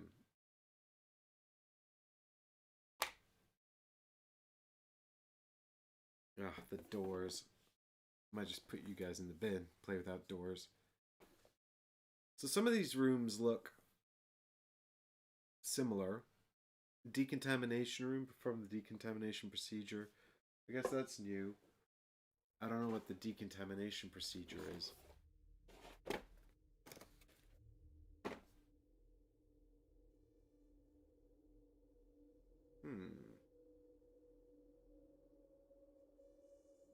But presumably it's get rid of slime or the infection cards. Is there fitting elevator music? Yeah, I should put on some elevator music. I do have some, actually. I think. But, we've already moved on. Did I miss the opportunity to play the elevator music? I think it's this one.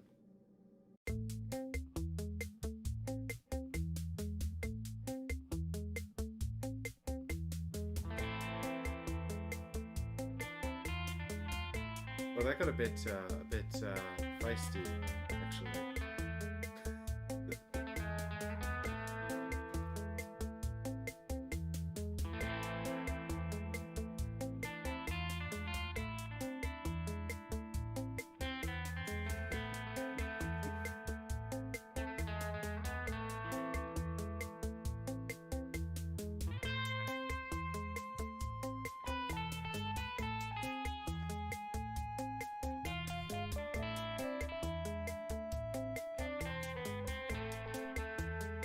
I'm looking to see if I can find what the decontamination room does.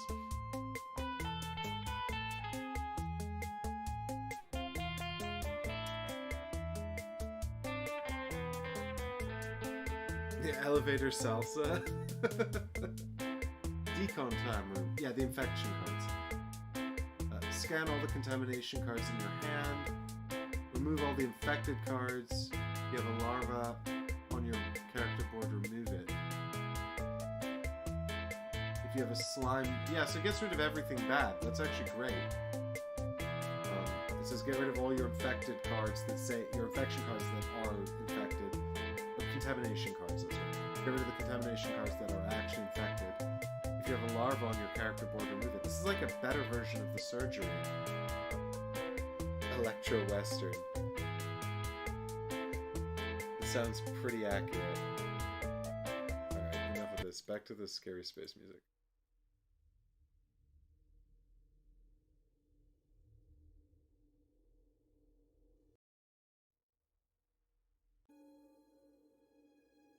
Very subtle. The scary space music. Attacking players. You cannot attack them directly. So this is marked as new, actually. Why is the... You can't attack players in the original. Oh, there's a typo here.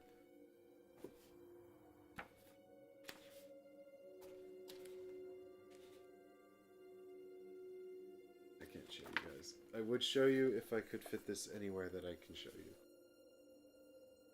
I don't know, this is probably not going to be in focus. But it says, activating the auto-destruction sequence 3. The 3. Someone left a 3 on the end of sequence for some reason. And that's why you need proofreaders. So yeah, it's giving you some tips on how to hurt other players, even though you can't attack them directly. Although it says here you can throw a thermite charge at an intruder in a room with other characters.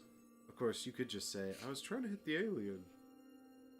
Mm-hmm. Sure you were, James. Sure you were. Power thresholds. So this is cool. I'm intrigued about the power section. And the lights and whatnot. Alright. So, I don't know if you guys want to see all the room tokens and stuff. I'm not going to go through them, I don't think. Unless you were particularly keen to see any of the new rooms in particular. They've got this new cargo sending system, which is kind of their version of the escape pods. So we played with this in the prototype that we played with on the channel. And unlike the escape pods in Nemesis on the ship, where you get in and you have to launch the escape pod, it's a similar kind of thing. But you've got you can see this is cargo system A, and so you get into the essentially you're going to escape by getting into the cargo pod, and the cargo pod is going to be automatically launched somewhere else. But they're launched sort of in a sequence, a facility automated procedure, so you're not sure when pod A is actually going to launch. So you kind of have to get in there and then survive in there, just hoping that your pod launches.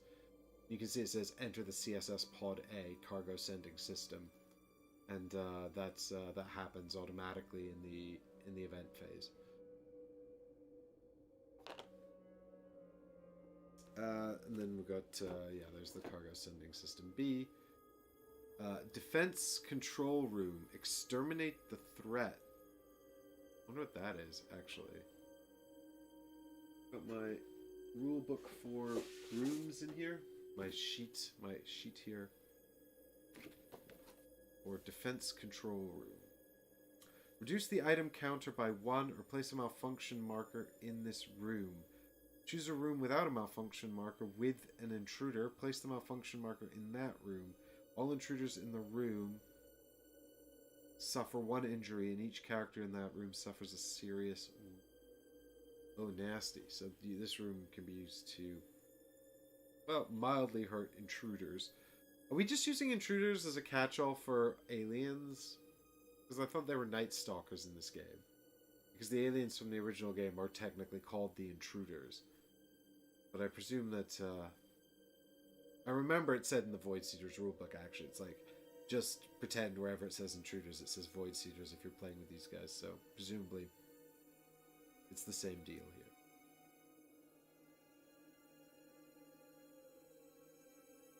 Oh, you can destroy eggs now. I guess that maybe there's some more events that trigger off of the eggs. There were definitely some of those in the original game, but not all that many. I don't think you could destroy eggs in the original, you just had to drop them. It says here, vent control room, vent out. So, I guess this is like the airlock in the other game, in the original game.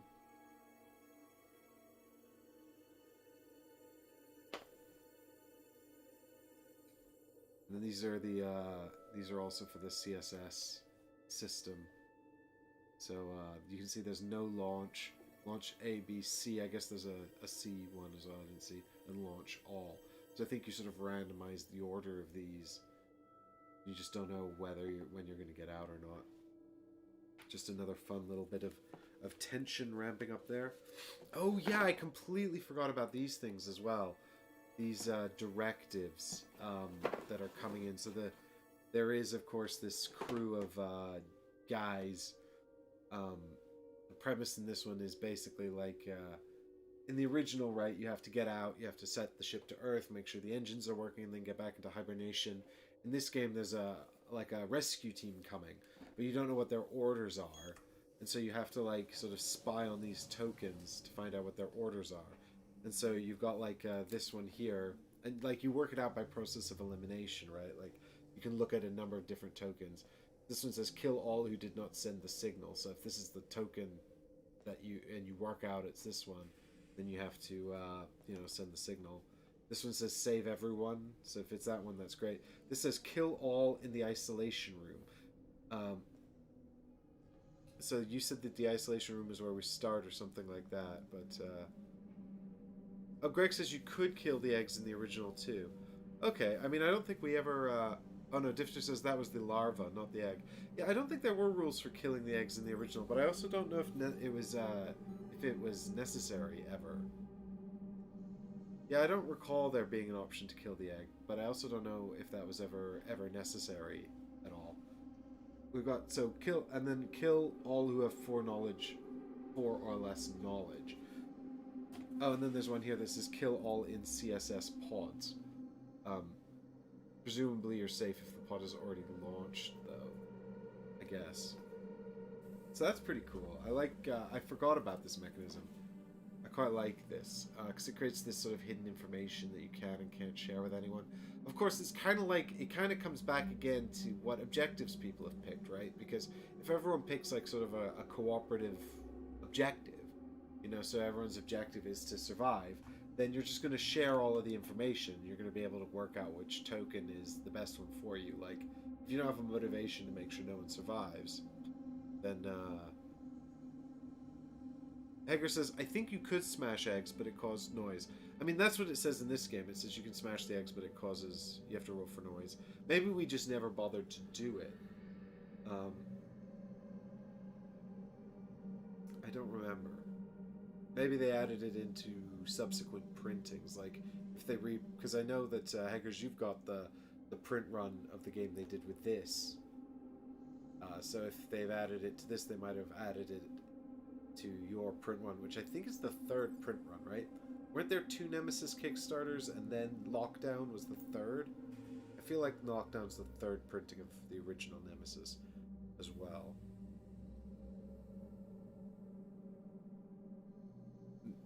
Margot says, in the original game you had to destroy the nest by smashing eggs.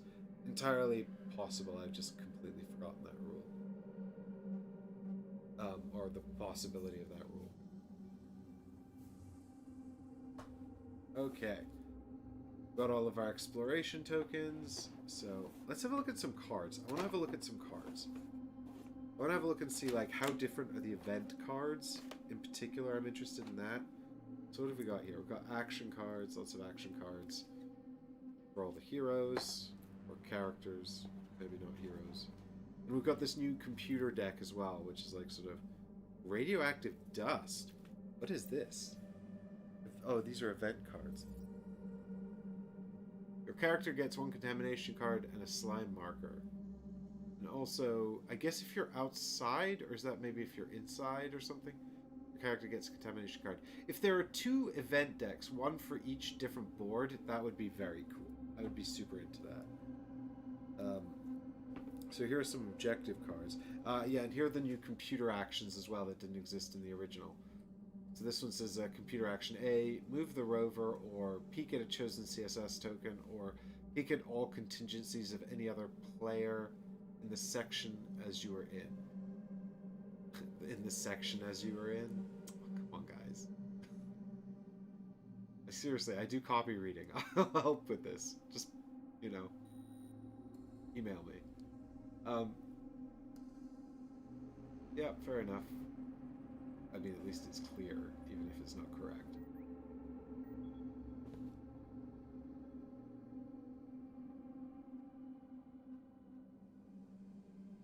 Well, these are still wrapped in plastic. I'll take them out of the plastic in a minute, Timothor. But yeah, the card quality was really good in the last one as well. The card stock was really high.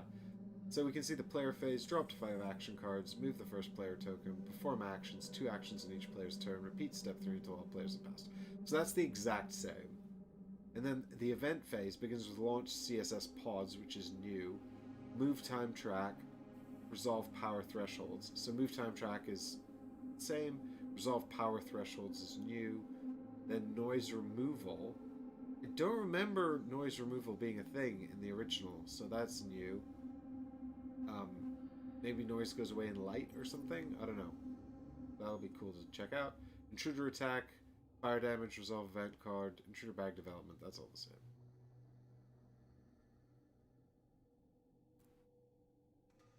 So let's go. I want to check out this. I want to check out these objectives, actually. That's one thing I'm particularly keen on. Let's have a look at these objectives. See what's going on.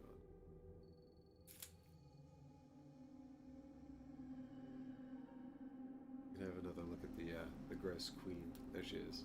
Ah! She's about to eat the xenobiologist. She studied too close to the aliens. Now she's gonna get eviscerated. Alright, so we've got an event deck here. And we've got objective cards. Alright, let's have a look. What have we got going? This is for 3 players. You may choose this part of the objective if there is at least one Nemesis survivor character in the game. No Nemesis survivor can survive. Or your character is the only survivor. I mean, I really like the idea of every other player being a Nemesis survivor. And then you're the only facility staff. And you have to make sure you're the only survivor. That's pretty cool. Or I guess that's the bottom part, though, isn't it? Your character's the only survivor. Oh, yeah, okay. I mean, I got so excited by the top part, I didn't register the bottom part.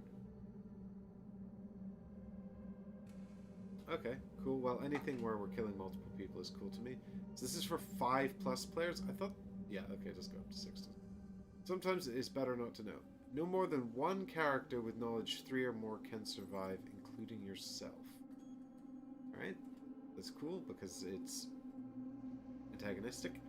The right moment to strike. Player 1's character cannot survive, or your character is the only survivor. The corporate ones are always mean. Quite mean, aren't they?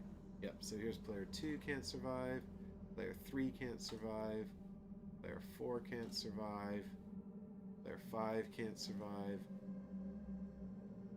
Send the signal, and the facility cannot be destroyed.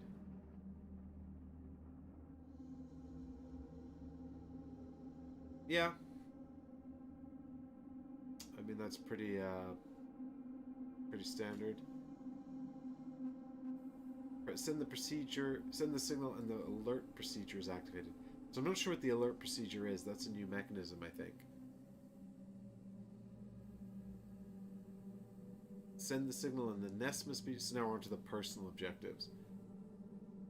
So the nest must be destroyed, or the facility must be destroyed. Again, like, I like this objective if someone's got to save the facility, right? Because then you've got 2 opposed objectives, and that's interesting. Whereas if, like, this is your objective and nobody has the objective to, like, not destroy the facility, then there's no antagonism. Again, like, it's these objectives that make this game for me. These are my absolute favorite parts of the Nemesis game. And I really, like, you know, like, it's kind of like if you ever played Dead of Winter without a traitor, which we did on the show. It really loses a lot of its charm, I think. But I like that kind of, I like hidden information, I like hidden traitor mechanisms, I love all that stuff, so, you know, that's why that's my preference, you know. So this is, kill the queen. Base plans. Send the signal, and all rooms in sections 1 and 2 must be explored. Yep. Send the signal, and your character has 6 knowledge or more. You and at least one other character must survive. I mean, at least that's for 4 more players, right? Finish the game in a CSS pod with an intruder egg. Alright, so this is like the, you know, grab the sample and get out objective. Learn and run. At least 2 intruder weaknesses must be discovered, and your character has knowledge 7 or more. Oh, that's a, it sounds quite demanding. I don't know how easy it is to get knowledge. I seem to remember it's quite tricky. Treasures are buried deep. Activate your knowledge when and... Activate your knowledge token and all rooms in sections 1 and 3 must be explored. I mean, imagine if your objective was this and then the other one, and you just spent the whole game, and like the other person took explore sections 1 and 2, right? And then the two of you just spend the whole game exploring rooms. I mean, I guess that's basically the cooperative game at that point. Activate your knowledge token and finish the game with an intruder carcass object. Solid proof. Yeah, I think the personal objectives are just not that interesting to me, generally. I mean, I like the idea that someone might take one. You know, it's always good to have some good guys, right? Like, you need to have some good guys and some antagonists, but I think, like, the thing is, you know, I think if nobody takes corporate objectives, the game loses a lot of appeal for me. I guess that's just the kind of person I am.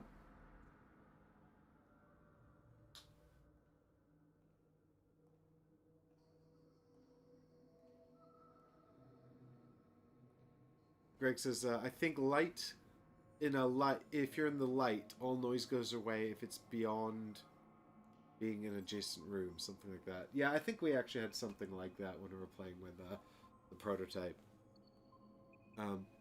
Difter says, I know you don't like it, but you can always script the conflicting objectives into a game. Yeah, I mean, that's kind of the damned if you do, damned if you don't thing, really, Difter, because I don't...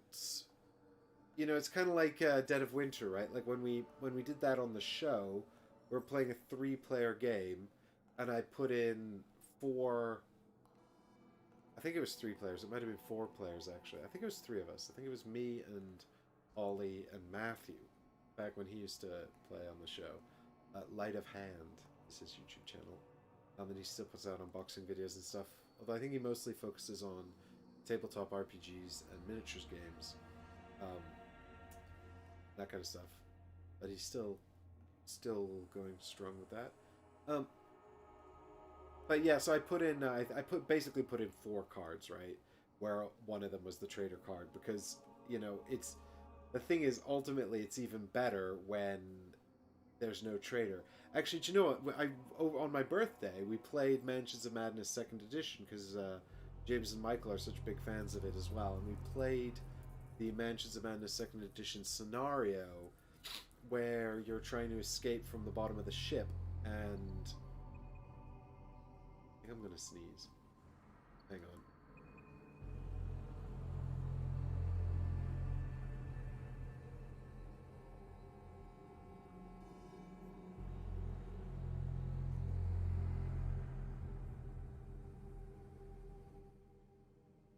Yep. So I don't know if you guys know this one, but there's a Mansions of Madness scenario. I think it comes with the expansions that's named after travel, like Horrendous Journeys or something. I think it's called something like that. And it comes with a deck of cards, and so you're trapped in the bottom of a sinking ship, and you've got to get out the sinking ship and rescue people, put in the lifeboats as you go. But every player gets a card that says you're either human and you win in the normal way, or you're a deep one hybrid, hiding as a person, and you have to sabotage the mission by making sure that the humans don't get rescued, and also that you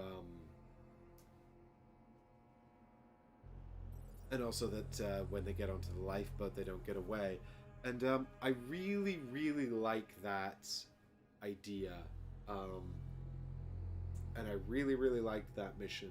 And what was great was there was times when the app would actually prompt us, because Mansions of Madness 2nd Edition is a Cthulhu-themed game with an app that controls the game. And there'd be times when the app was like, everybody look away except for this player. You look at the app, and now you're going to make some choices in secret in the app without telling people, you know, and so you can make all these choices.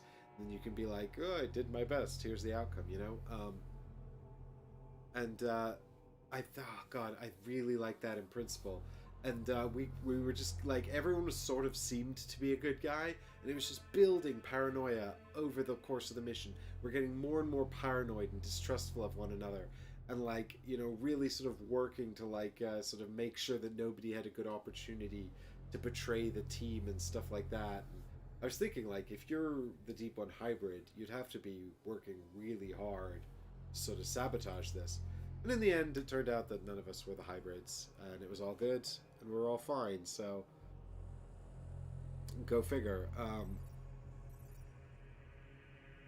But, yeah, so I mean, like, that's the thing, Difter, you know, it's like, that, even though there wasn't a traitor in that one, the sort of the paranoia and the fact that there could have been was delicious. And I think that you also kind of need that, because I think if you know someone's a traitor, like if you know there's a traitor amongst you, it makes it almost like too obvious. Like it's too easy to sort of work out who the traitor might be, or it makes their job a lot harder.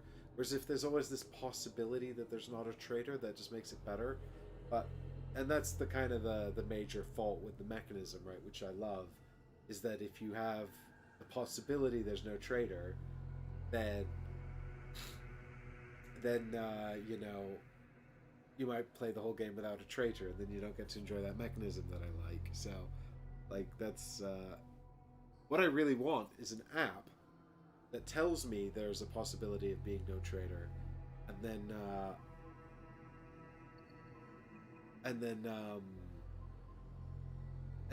there is actually always a traitor. Like I want the app to lie to me, basically, and then I don't know that it's lying. But you know, like the Nemesis app. Eggers, is there a Nemesis app? I haven't used one. Oh, the event deck. Let's have a look at the event deck.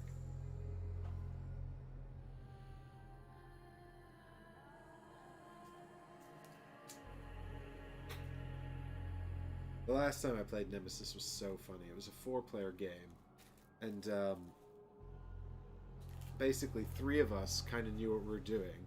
1 player was playing for the first time, and the 3 of us just kind of ran around. 2 of them got into real trouble, and me, of course, I'd taken the kill another player card, and so I was just kind of running around trying to wait for this player to die. Mars Surface, what are these cards? And then, so we do have 2 event decks. That's cool. I'm intrigued by the double event decks. That's very exciting. And yeah, long story short, basically we all were just running around, and then we all wound up dying in the same room. And this other guy just walked off the ship, like he just kind of got lost in the engines, had no trouble at all, and then just kind of walked off the ship after we literally all of us were running around like idiots. They got into so much trouble. They pulled the queen on like turn 2 or whatever. And they managed to kill it, which I think was my... Actually, I think that was my objective. I think because I was teaching the game to this other guy for the first time, I didn't take an antagonistic objective. And then I think his objective was I had to die. That's right. Yeah, his objective was I had to die. And I had the objective kill the queen. And then they pulled it. And so we all 3 of us wound up fighting the queen. And we all got so messed up. We all sort of had to split up. We ran out of ammo, and then we did eventually kill the queen, and then we all wound up dying in like the same room, even though we weren't in there together. Like, it was so funny. We were just all kind of passing through this room, and every time someone went into the room, something bad would happen and they'd die. So we all wound up dying in the same room, and then this so I died, of course, and then this guy just walked off the ship. I think so. There's Timothor says, do you think the cards are good enough that they don't need sleeving? Yes, I think they're high quality. I think they seem good card stock. I don't think they need sleeving. I'm going to sleeve mine anyway because I like to sleeve.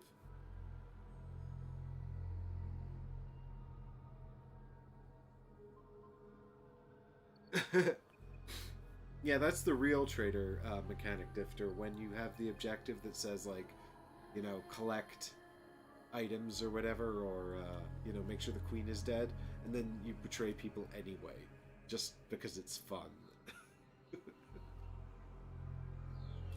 Hager says, I think the app allows for objective selection. Everyone needs to be running their own app with one as the host. And yeah, I do have some I do have some patrons on the show who'd quite happily betrayed me. So these are, I guess these are some kind of Mars exposure systems. Maybe this is when you roll the orange dice and you pull these cards. So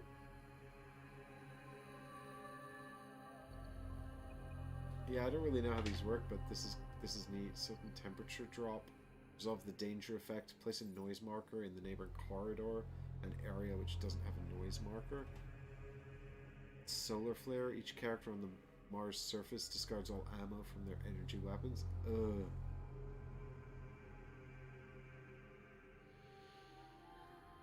Right, we looked at radioactive dust, didn't we? Micrometeorites. Each character on the Mars surface suffers a serious wound and discards a chosen item.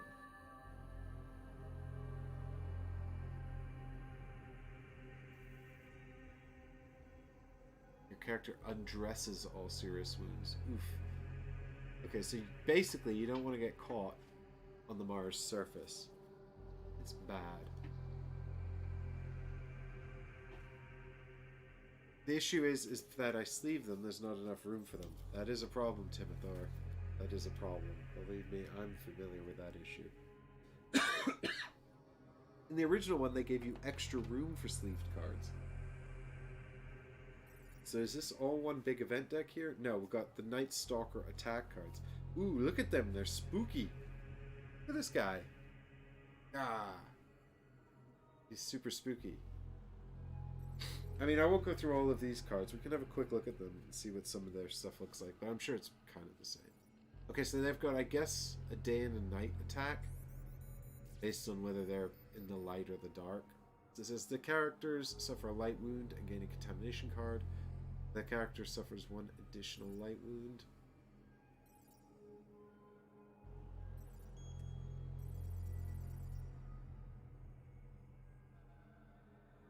Blood Chase. So this doesn't have a day or a light version. This is just straight up. The character suffers the light wound, gets a slime marker. If they're attacked because of an escape action, and they have any undressed serious wounds, the intruder follows them. Ooh, that's nasty. So they come after you. You're trailing blood. That's just like Pitch Black. Perched in the dark. Character suffers a serious wound. If they have 3, they die. That's pretty standard.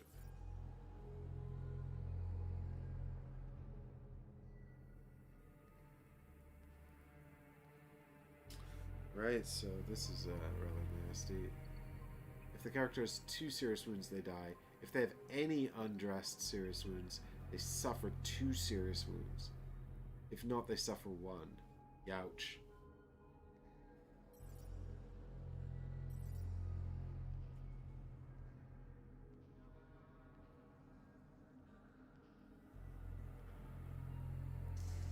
Ooh, look at this.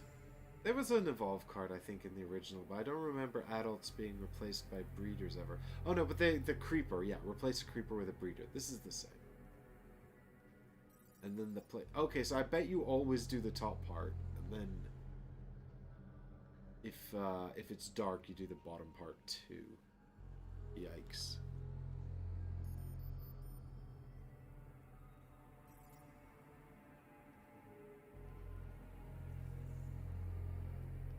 Yeah, look at that. Pierce the heart.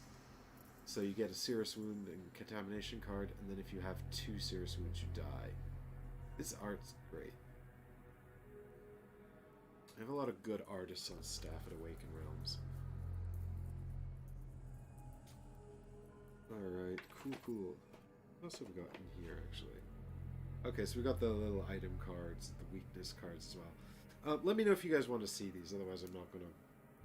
we can have a quick look, actually, at some of the craftable items, maybe. I'm interested in these events. So, these look like events for the facility. And are these... What are these events, then? Oh, we've got some character draft cards as well. Yep. And there are the computer actions. Let's have a look at these as well, because these are new. So I'm keen to check those out. So what's this event deck, then? Is this... What is this for? Are these just alternate versions? This looks like...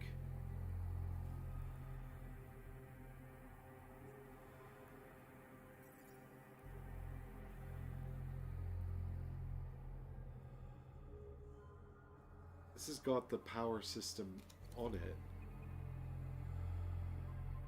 This looks like the events from the original game, but with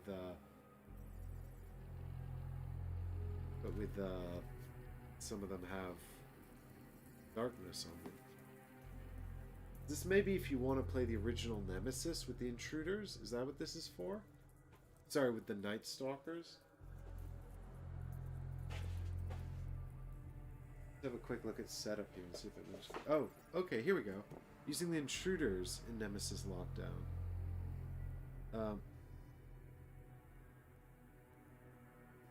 And then it makes a few notes about that. That's fine. I want to know about the 2 event decks.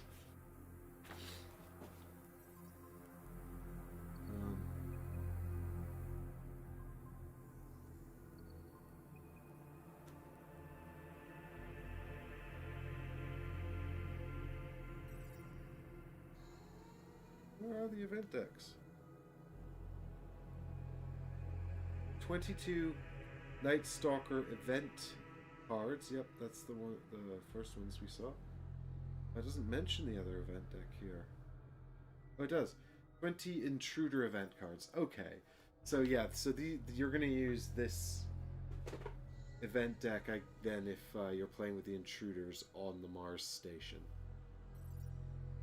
And then this event deck is for Night Stalkers specifically, I guess? But then do we have an event deck for the Cryptids? And what about the Void Seeders and the Carnivores? Or is the idea that this covers everyone else who's not a Night Stalker? This does Night Stalker.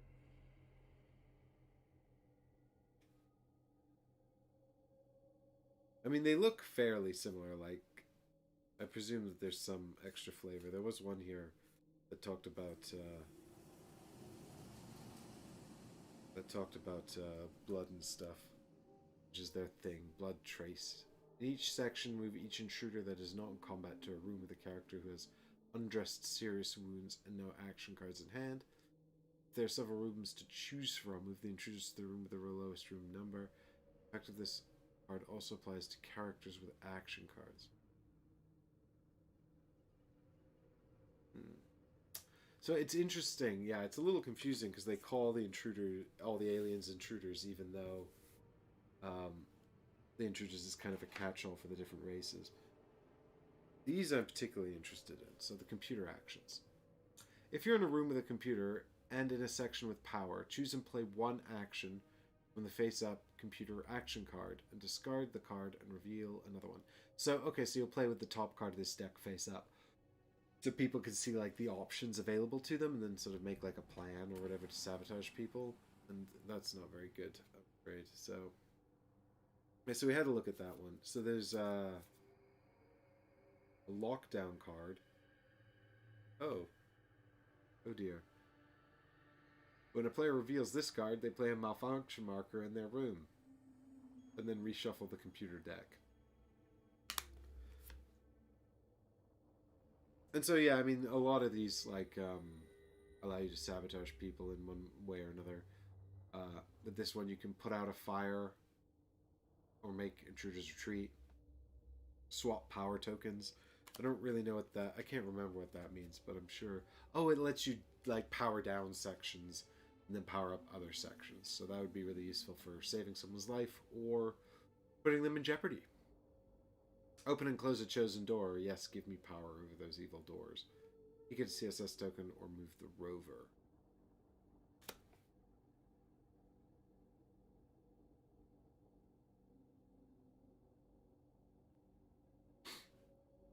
You get all contingencies of any other player in the same section as you were in. So the contingencies were these tokens here. So I thought we put them out on a board, actually, and you had to look at them on a board, but maybe in the final product there, like, you deal them out to some people so everyone has a bit of knowledge about what is and isn't in the game. I don't know.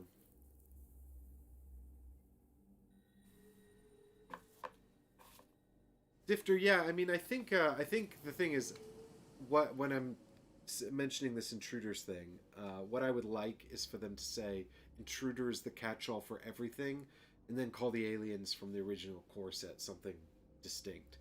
You know, so I would know if they're referring to intruders as in any of the alien species, or, you know, a specific alien species. Like when they say Night Stalker, I know they're specifically referring to the Night Stalkers. When they say Void Seeder, I know it's that. And I know when they say intruders, it could mean any of them. But they have no way of specifically referring to the intruders, right? Because if they say intruders, we think it's a catch-all. Lucard, moving the rover, I guess, yeah. So you could move the rover away from the facility to make it harder for people if they want to get to the bunker or the. I don't know if it's the same as the isolation room. We saw the separate isolation room, but the thing is as well. Like I think I don't know if the rover has more to do on the map with the above land part or the overground part. So like that might have more application in the map with the overland part. Chris says, "I thought intruder was the generic term." Well, that's the problem, Chris. It is the generic term, and it's also the term for the species from the first game. The main species are called the intruders. So it's just a little bit confusing, I think. I mean, it's fine. Like it's no big deal, really. So what else have we got here? We've got serious wound cards. We've got a bunch of action cards. This is cool. I guess this is the lab rat. Weird metabolism. Discard a slime marker, or discard a contamination card from your hand to draw 2 cards from your deck. That's awesome. That's cool. What's wrong with her? What did they do to you? Tell me what they've done to you.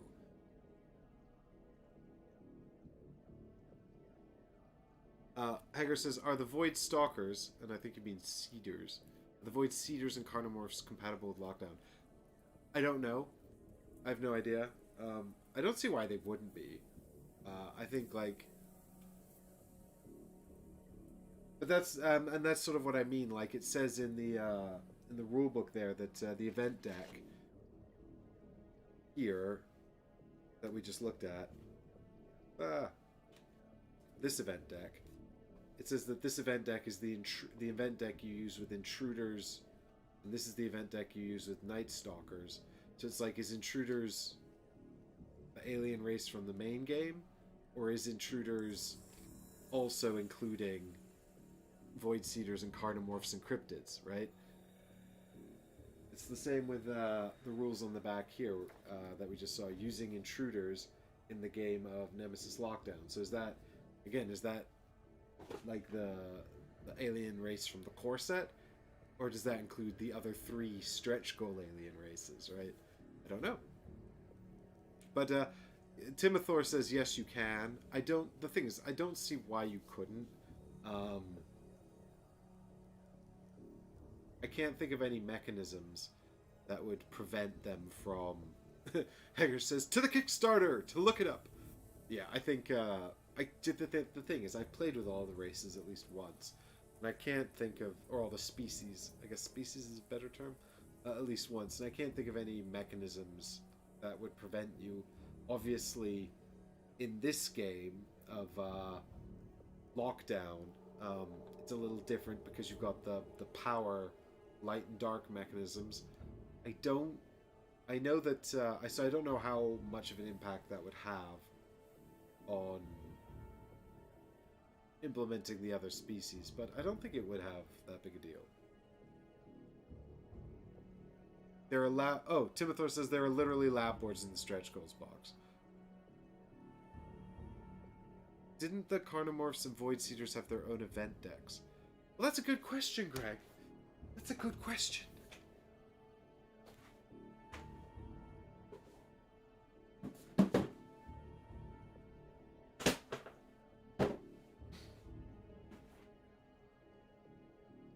They might have.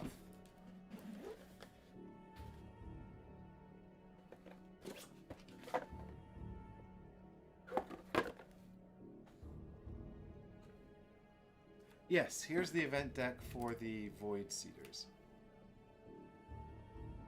Nope. What is this?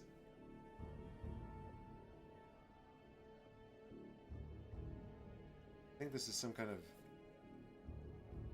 event deck for the... I think this is the event deck for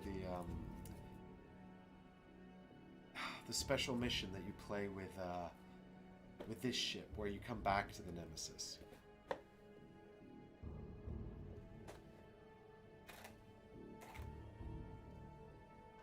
Yeah, actually, there might not be a special Void Seeders event deck.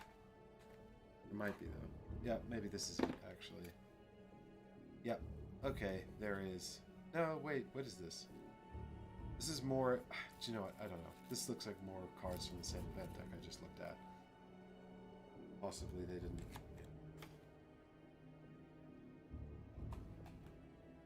Ah, here we go, yes. Here is the Void Seeders event deck. So yes, you're right. They do have their own special event decks. This is the Void Seeders one here. So the answer is... do you see? Now I'm out of frame because board games. So that's the thing, right? Like,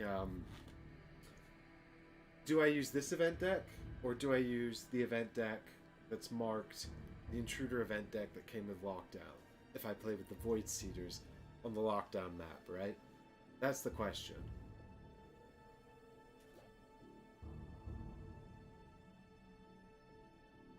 The Marquis says, all previous aliens and characters can be used in Lockdowns. The Cartomorph and Void Seeder decks are in the Stretch Goals box. Right, so basically everyone's telling me all of these things I'm asking about are all provided in the Stretch Goals box.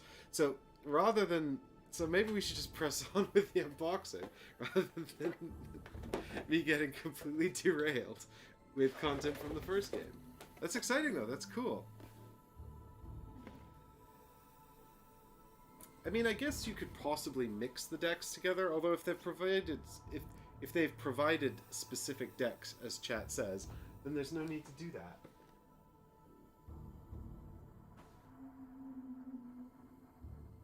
Okay, great. Well, then let's press on. Did you guys want to see some action cards? I actually want to look at some action cards. Although, actually, do you know what? Let's open this Stretch Goals box, and then we can come back and look at some cards if we want to at the end. And we also have to look at the Kings, which we'll do in a bit as well. But let's take a look in here.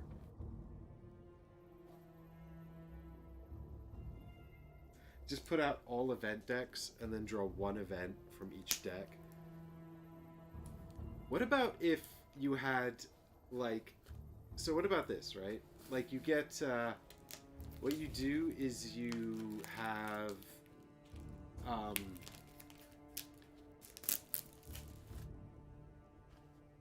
like 4 of these bags set up, and then when you pull, before you pull an encounter token, you have to like pull a separate token that tells you which bag to go into. So basically you play with all like 5 alien species at the same time, and you don't know whether your encounter is going to be with an intruder or a carnomorph or a cryptid or whatever. Like, you just don't know which species you're going to encounter at any given moment. Like, every encounter is a one of the 5, like, randomized.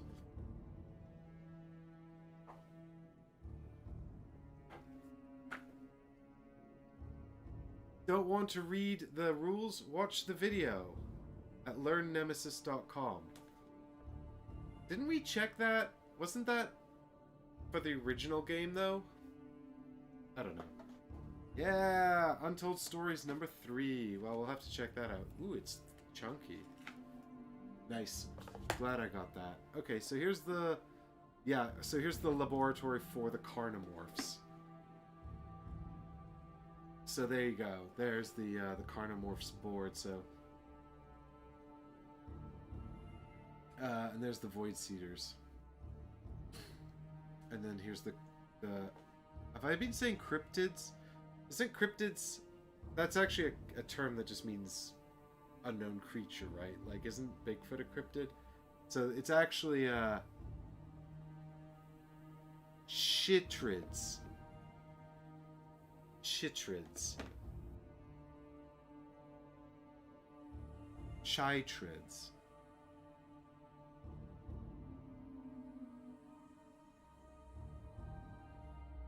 Oh, they've sent me more doors! Hooray! Hey, look at all these tokens. Holy cow. What is this? These things look awesome. What am I looking at?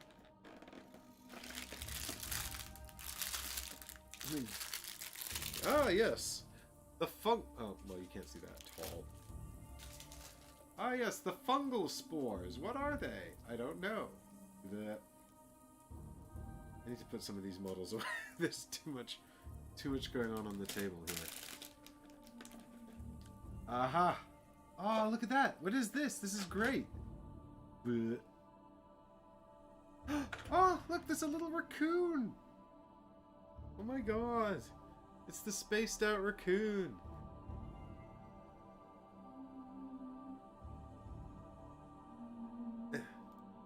Come into focus, my friend! Hey! I didn't know they'd send us a miniature of the raccoon. That's great! Huh.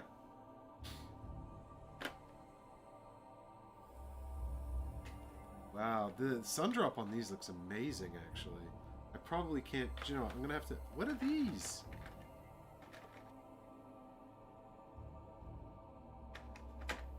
Chirid cubey bits. Are those the eggs?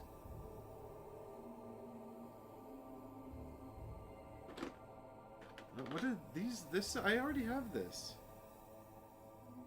I already have this card. What is this? Is this have they are these fixed cards? Like did they need to balance some of the cards? Is that what this is? Broken Robot. CEO card. Are these additional cards for the original characters? I don't know. Bulkhead door. And additional doors. I've learned from previous experience that we have to go through and see if there's anything hiding underneath as well. Or is this just all doors in here? Not that I need any more doors, but I guess it's nice to have some... Oh, do they open? Oh, that's cool. That's cool. I love that. That's actually really fun.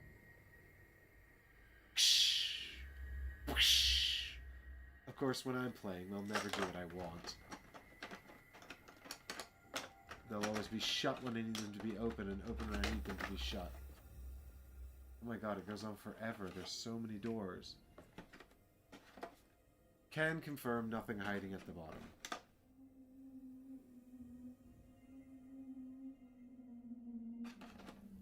Okay, so basically the queen sits in the middle of the facility or whatever, and then these tentacles are like her arms coming out the ducts and stuff. Must say, that's very cool. So there's just like one then? It's just like one massive alien, like the plant monster from Resident Evil 1.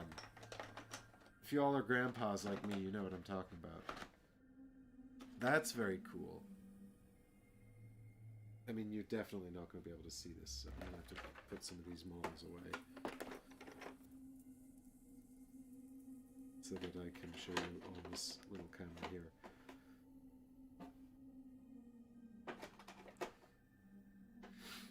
Oh, do you know what? Like, I really thought I'd played enough Nemesis and I was kind of like a bit burned out on it.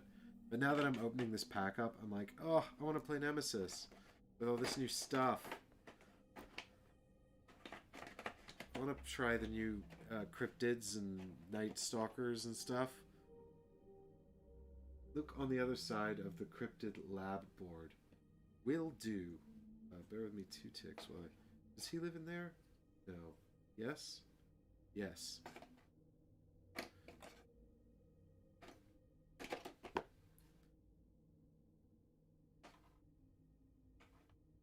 That looks...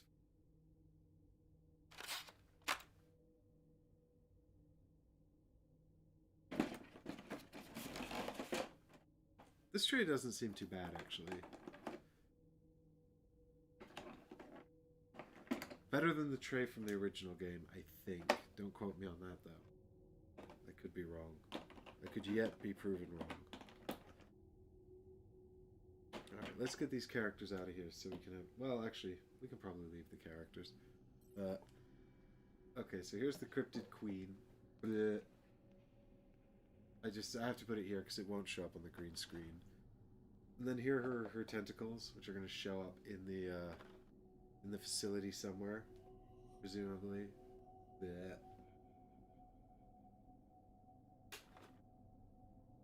This one's Another sculpt. Is ready to latch onto you. Gross. And then I guess this is her version of the eggs. It's some kind of fungal sprout. So you can see it's growing on the facility infrastructure. Blech. And then there's some goop. Splat. Are these slime tokens? Please tell me these are slime tokens. I love these slime tokens. They're kind of goofy. I can't believe... I mean, I think they're just shiny, but it almost looks like... They're so shiny, it almost looks like they've got glitter in them. I don't think they have glitter in them, but it looks like almost like they do, which is kind of hilarious. Timothor says, mycelium. And the Marquis says, I have to say this stream is awesome. Great work. Oh, thanks, man. I do have S. Right. Yes. Oh, and yeah, do you want to see the rover as well? Hey, does the big main door open? Boo. The bulkhead door doesn't open. It's fixed. The rover looks good, though. Oh.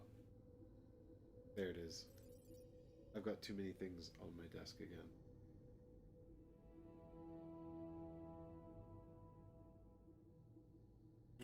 Alright, what did you say? Look at the back of the lab board? Or the... I'm gonna keep calling them cryptids, because I can't say chytrids. It's too much for me. Chytrids. Creeper / Germinator. Adult Stinkhorn. Breeder Deathcap and Queen. Okay, so this is... And on the back... Chytrid Board. So, is this any different? I don't understand. Why? So this has got space for the little cubey things. And then this... oh, this also has space. Are these just different stuff? Oh, is this if you want to... Is this if you want to use them in the Nemesis, and then this is if you want to use them on the other board? And Timothor says, these aren't open doors, they're broken doors. That doesn't close anymore. Yep, that makes sense. I guess if they're open, you just don't put a token out. That's cool. Right, and then in here we're supposed to have all the new event decks as well. Yeah, look at that. There's a, well, this has got to be the Cryptid event deck. Chytrid event deck.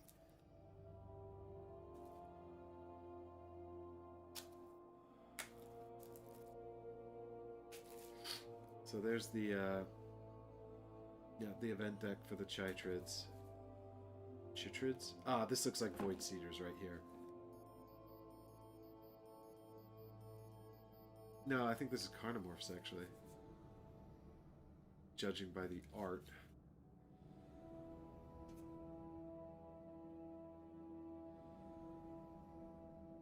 Quarantine, marked prey. Scavenging, yeah, move the Carnomorphs. So this is an event deck for the Carnomorphs, presumably on Mars. So here we've got the Chytrid attacks as well. It's coming to give you a little poke in the face, a little scratch. Pearl. Character suffers 2 light wounds and gets a slime marker. Oh god, look at this. I love this art. Smash. That's awesome. The character has 2 serious wounds. They die. I want to play with this thing. Budding. Place a Germinator in the room. The character gets a slime marker. I can't remember. There was... The card's called Infestation, and then they're just clutching their face. That's horrible. I don't know exactly what's happening there, but it's gross as hell. That's great. I love that. That's so cool.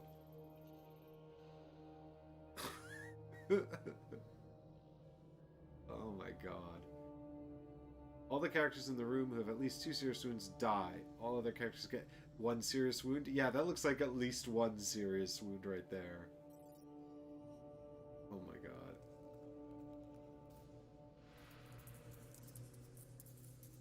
Entangling. Is this a plant or an octopus? Good lord.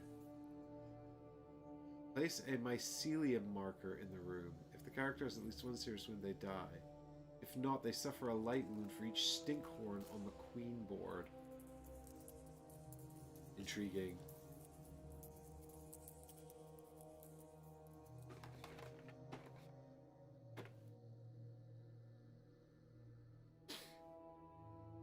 So we've got some action cards for the android here, which is a character from the original stretch goals. So I don't know what that's about. Oh.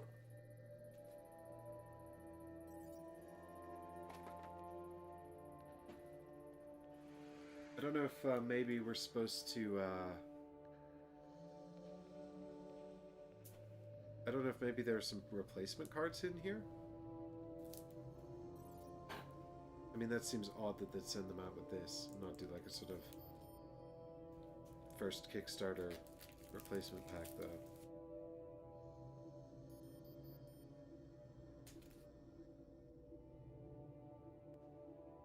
Yeah, that looks like all of the androids cards. There aren't any more characters. No, there aren't any stretch goal characters in this. Yeah, there's some bounty hunter cards here too. Or maybe these are actually just so these characters can function. Are these two characters like not able to function in this set without these cards?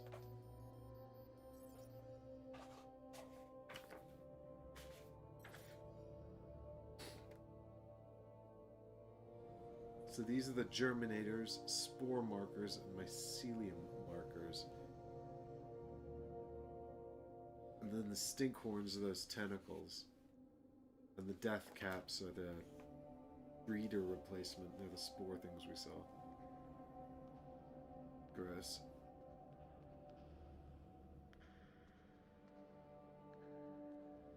Yeah, so you've got event decks here and here, so that's great for the Carnivores and the Void Seeders. Android compatibility action cards and Bounty Hunter compatibility action cards. So maybe it's those two characters have... I've definitely played with the Bounty Hunter, and I can't think of any reason why he would need a special compatibility deck, but I'm sure there's some reason. Maybe he's got some action cards that don't function well in the facility or something like that. So we've got rules for incorporating the Void Seeders and the Carnivores as well. Awesome. Oh, here we go. Use the Android action deck provided with Nemesis Lockdown Stretch Gold box.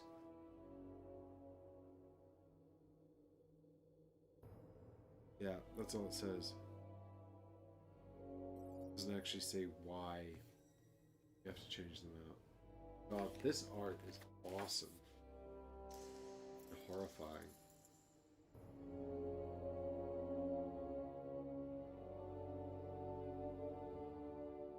The Night Stalkers are really cool.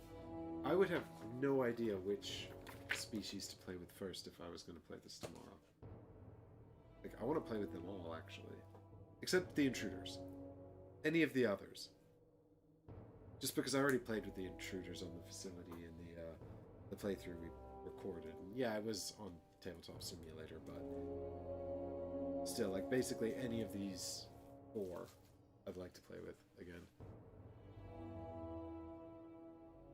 So this is character draft for the medic. Help cards for the Chitrids. I guess, oh yeah, okay, so we've got a bunch of help cards and aid cards for all the different species. Objective cards for the Bounty Hunter, personal objective cards. I guess he gets some special ones. No facility workers, oh, this is my revenge. No facility workers can survive. And the facility must be destroyed. You do not have to survive. That's awesome. I love that. That's super cool. I like that you don't have to survive. That's so cool. The idea of being like, that's a full-on sort of traitor card.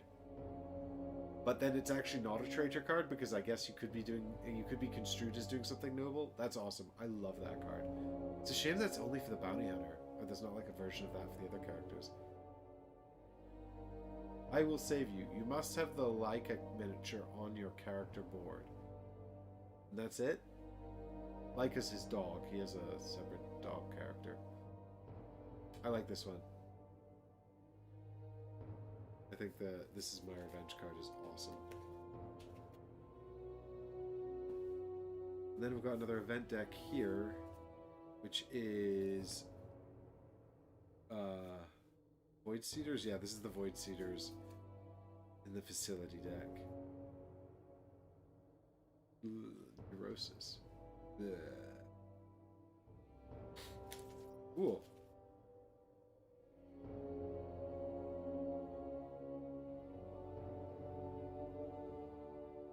Okie dokie. So that's, I think that's the cards from the stretch goals box here anyway. Yeah, good idea looking at these. Oh yeah, we've got the replacement items. So I guess these are just more sort of compatibility bits for the stretch goals to make the characters from the original game fit with the Chirids. Chirids. And also the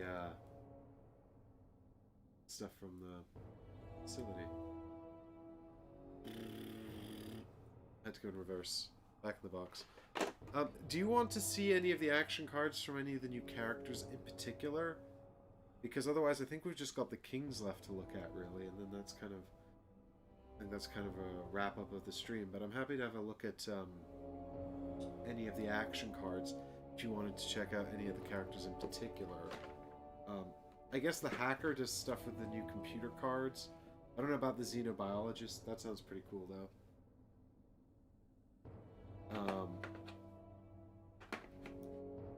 I mean, I do just really like the idea of the Nemesis Survivor. Although it's kind of amusing as well to imagine playing a game with the characters from Nemesis. And then the Nemesis Survivor's also there. And they're just kind of like, who are you? I don't remember you.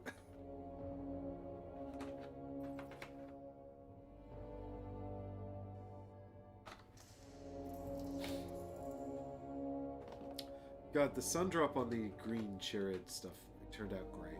Looks really good.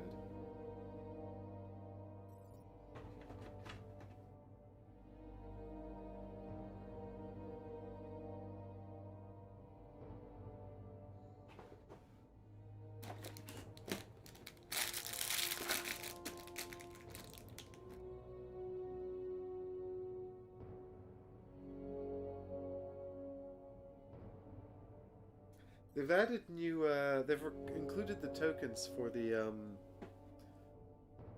Void Seeder eggs here, but I don't know why they needed to reprint those. Unless the item numbers are different or something? Because they're the same? No, they're not the same on the back, that's why. Okay, so the exploration tokens look different. That's why they had to reprint those. Fair enough. Cool. Yep, there's a whole bunch of new story tokens as well, so we can get on with Untold Stories. Number 3. I mean, I haven't even done number 2 yet. I mean, do you think I should do number 2 before progressing to number 3? I probably should, right? I haven't even finished number 1 yet. I kept dying. You want to have a look at the janitor's cards? Yeah, let's do that.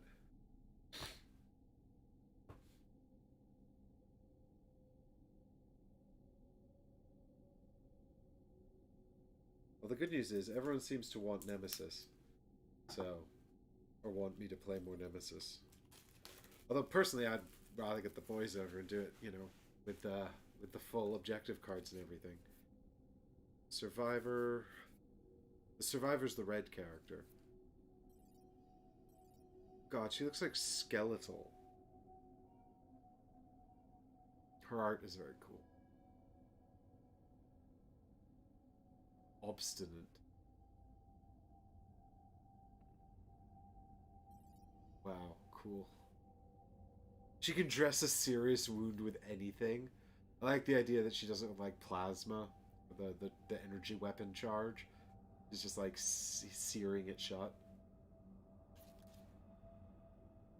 She's got the fire hydrant and she's bashing it shut. Oh, there's a pilot compatibility deck here, I think. You can't really see it because it's green, but These are cards for the pilot. Obviously the pilot... Obviously the pilot needs a compatibility deck because there's no pilot for a Mars facility. Bleh. That makes sense.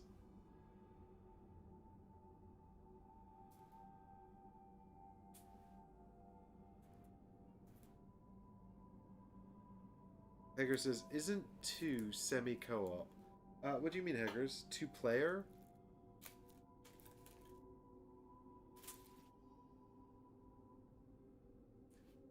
So there's the Sentries cards. I don't know, what does the Sentry do?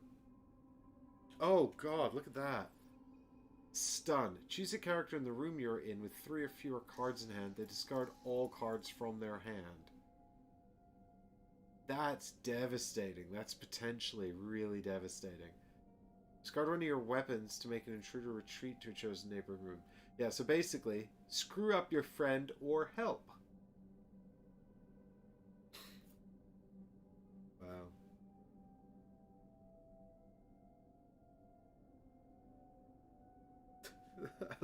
I love this stuff. Move yourself and up to one other character in the room you're in. They do not have to agree to a chosen neighboring room. You're coming with me. Oh, look at his art as well. He looks great. He looks like another kind of alien. Cool. Yeah, do you know, he really reminds me of like one of those like really bonkers Star Wars bounty hunters or something. It's like this weird sort of like agent, rogue agent.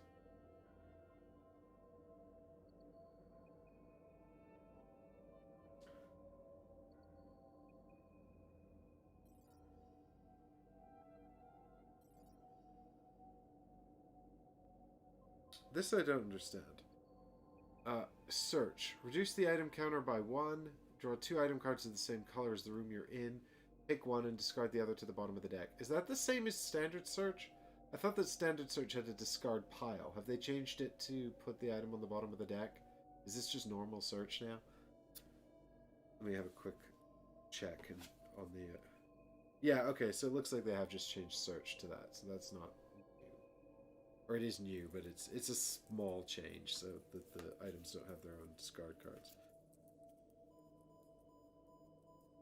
Demolition's pretty much the same as it always was. What else we got? Interruption. Discard this card to cancel an action performed by another player. Cancel the interruption action used by another player. Yeah, so this is the Nope card. That's pretty much the same. It should work. Use a room action even if there's a malfunction marker. Yeah, I remember Chris had this. That was awesome. If you're in a room with a computer and in a section without power, use the computer action. Okay, that's cool. I like that a lot. And that's compatible with original Nemesis as well, I guess, if you want to bring the janitor into space. I mean, the bottom part wouldn't be, really, because everything has power on the Nemesis, but the top part would be very useful. My Nemesis is always malfunctioning. The emergency key. So I think this is the same as... Okay, so this is now related to the elevator. I think the pilot has this card in Nemesis, and it opens the escape pods, doesn't it? She has an emergency key. If you're in the elevator room, call the elevator and use it, even if there's no power in the elevator.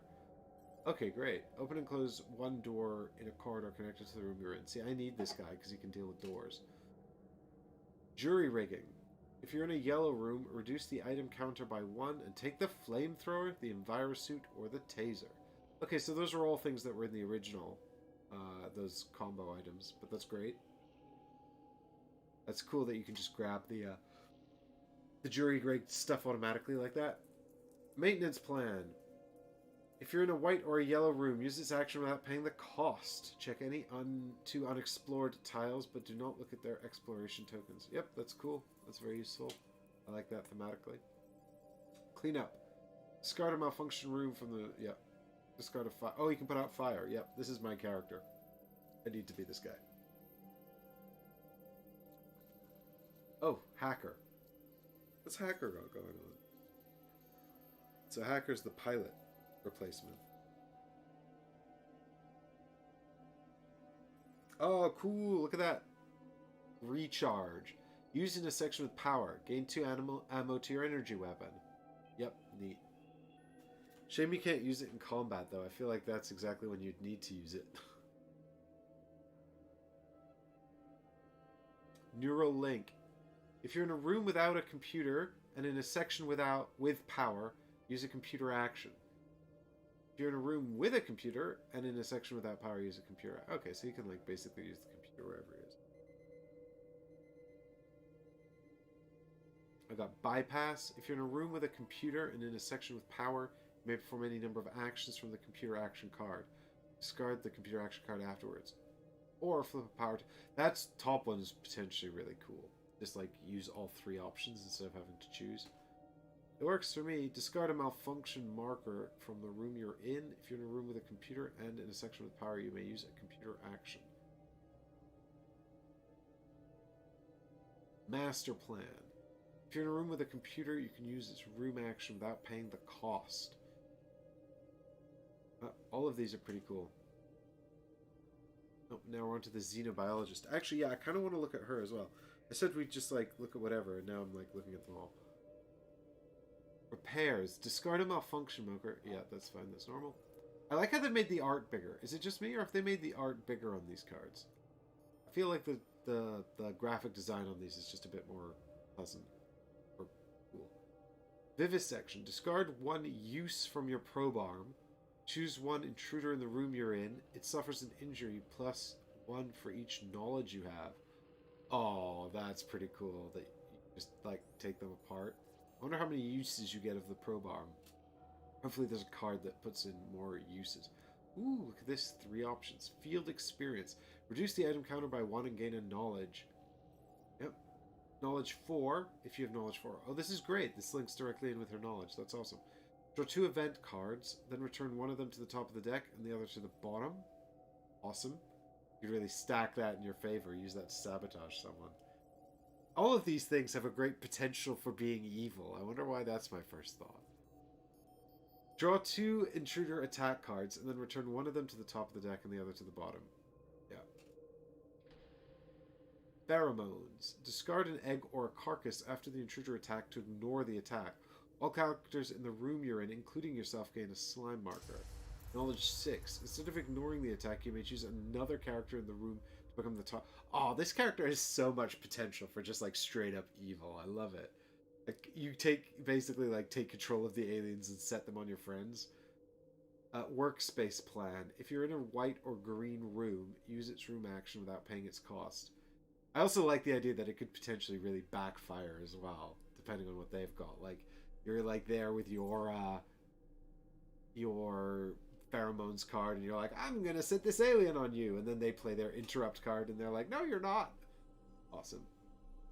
If you're in a white or green room, use its action without paying the cost, or check any 2 unexplored room tiles, but do not look at the exploration tokens. Yep, that's cool. Rushed analysis.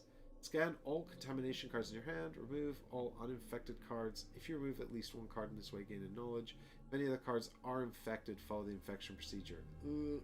Yep, that's too rushed. I don't know if I'd run the risk of that card. Oh, and now we're on to our lab rat. Pestilence Raid says, hey, I've got mine today. I've played the original. I haven't played the original, so I got the all-in Nemesis plus Lockdown. So looking forward to it. That's a lot of Nemesis to be getting stuck in with. Wow, way to dive in the deep end. Oh, this is getting me really charged up to actually play this again. Ooh. Here's our lab rat's inconspicuous card. I feel like maybe Adam was the lab rat when we played on the show. I feel like he was. Discard this card when an intruder attacks you and there's another character in the room you're in, they attack the other character instead of you. In darkness, discard it when you have to perform a noise roll during the intruder bag development step of the event phase. You do not have to perform this roll. Yeah, she's good at hiding in the dark. Alright. Well, let's take a look at these, kings. The final pack we have to open here. I want to see the Cryptid King. That's what I want to see. Chirid? I've called them like 5 different.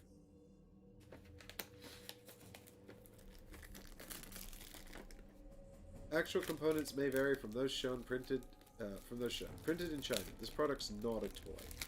I beg to differ, Awakened Realms. I think this is exactly a toy.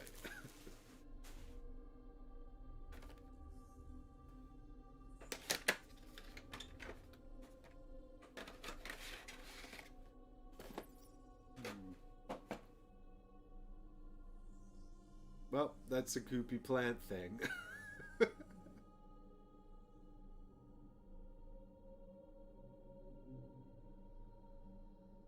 Behold, the Chiriad King.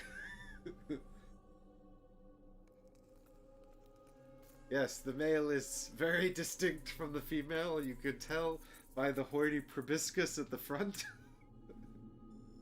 And the erect antennae here in the middle.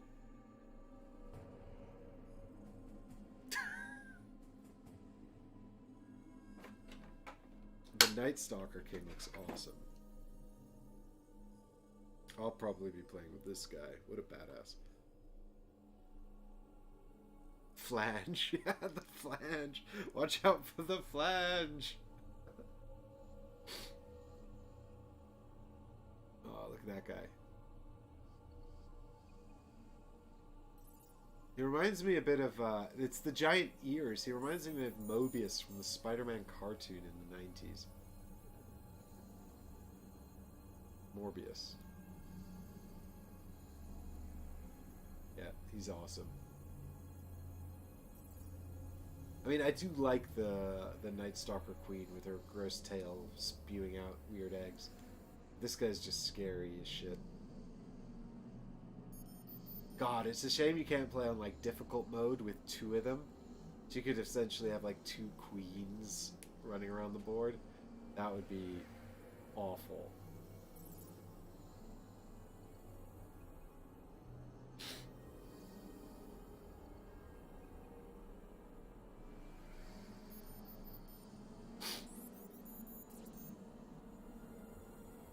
Oh no, our poor, what's her name? Who are you?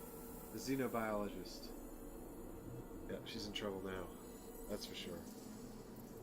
Yeah, they both look, I mean, I don't know. Like, this, I think, I don't know. Do I need this? They do a different weird plant monster? I don't know. But I'm glad I've got it for this guy. He's awesome. And I don't know, can you have too many gross, awful, evil monster miniatures? I mean, the answer is yes, you probably can, but I don't want to hear that right now. So let's just pretend it's not. Pretend it's no, you can't. You can't have too many gross, weird, evil monsters. Oh, I'm hyped to play this again. This is good. This is cool. I don't want to have to finish Untold Stories 1 and 2 hangers before playing this. I'm never gonna finish them. It's too hard. The last mission. Do you know, I'm upset as well because on the last mission that I played, I failed it, but I think that I probably shouldn't have. But I wonder if that's why I haven't gone back to it. I wonder. What we need is more time for live streams. Speaking of which, I think that's going to wrap up our unboxing here of Nemesis Lockdown. But I hope this has done some good in getting you hyped up for when your own copies arrive and you're all excited to get it to the table. I hope that the rules materials they've provided help you get it to the table and get it played correctly and all that kind of good stuff.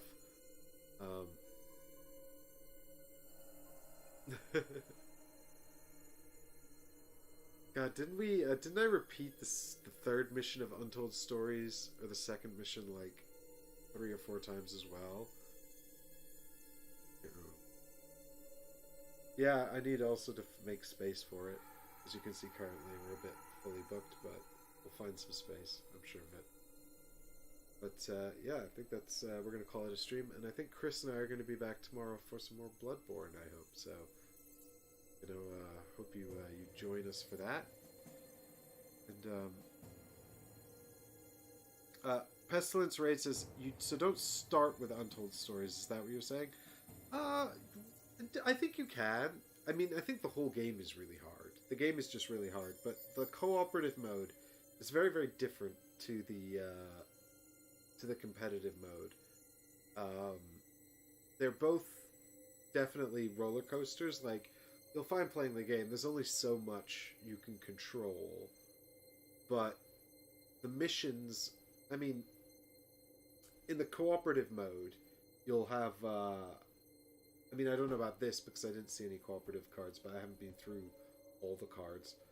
But you might just use the cooperative cards from the original Nemesis game. But you get these cooperative missions that you have to do, and that's if you're basically playing, a one-off cooperative game where you're all just on a team. Then the Untold Stories is basically the cooperative game, but without those missions, and instead it's got narrative injected into it.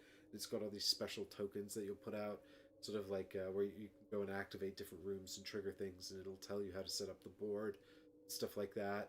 So I think starting with Untold Stories, if you're going to play solo, or you want to play cooperatively with a friend, is actually probably better than just playing the standard cooperative mode, just because it gives you story and it gives you a bit more going on. Although it is a bit more involved because you have to use all these extra tokens. So there's like extra components and things like that. And you have to sort of. So if you don't know the game at all, playing the cooperative mode, even playing it with just like open hand objectives rather than the cooperative objectives, like give yourself some of the non-competitive objectives. So take out the ones that are like kill your friend and just play with the ones that's like find 5 items or whatever. Just play open handed like that. That would be a way to play cooperatively. That's mimicking the competitive game. That's quite straightforward. But I think yeah, if you're maybe like play your first game like that, and then once you're confident with the rules after that game, you can. And to be fair, like Nemesis is a highly thematic game with a lot of like sort of little exceptions and sort of distinct abstractions. So it's quite tricky to learn. Um, and you have to, I think it really, really helps to think about the sort of the game in the context of the game, like everything's very thematic. So, you have to sort of try to really immerse yourself in the theme in order to remember all the little mechanisms. But that's a good thing because it's a really thematic game, and that's kind of the point of it. And like I said, ultimately it's a bit of a random roller coaster because just the way things come out, the way event cards play out, the way the attack cards play out, it can go disastrously wrong. That's why they say on the box it's an hour to 3 hours. I actually think if it's only an hour if things have gone catastrophically wrong. If you're going to succeed, then it's probably a 4 hour game, really. Like, I don't think I've played a game in like Nemesis where everyone survived, or at least one. Yeah, that's the thing. I mean, it could really be anywhere between 1 and 4 hours.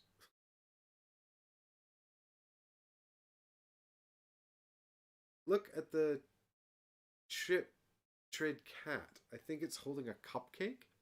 Is it? I don't think so.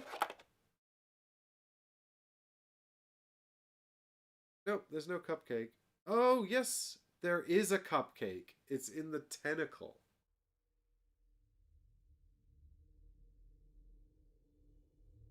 It's holding a little cupcake in its tentacle. That's hilarious. Why is this working so well now?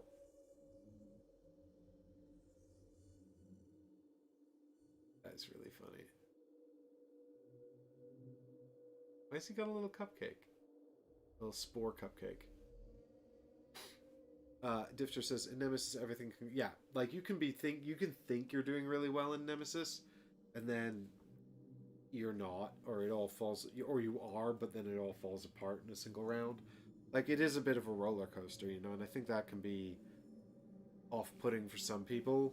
But I wouldn't worry about it. Like just enjoy it, enjoy the ride, have fun with it, and and yeah, if you have never played before, I think Lockdown adds a lot of additional mechanisms like the elevator and the lighting and the computer cards and all that. So maybe just play the base game with the core intruders and a couple of the cooperative objectives or something like that. If you want to play competitively, I don't think there's any reason not to. Even at 2 players, just play the main game competitively. and have fun doing that. There's no reason, like the cooperative one's not easier. It's just that, when you're learning the rules, it's easier to play cooperatively because you can sort of be fully open about all the information with each other. Um, and like I said, you can wind up playing the competitive game and wind up playing fully cooperatively if your objectives aren't antagonistic. So, that's just how that works out. It's really up to you what you want to do, I think. But yeah, maybe play one game, at least one game first, and then stories if that's what you want.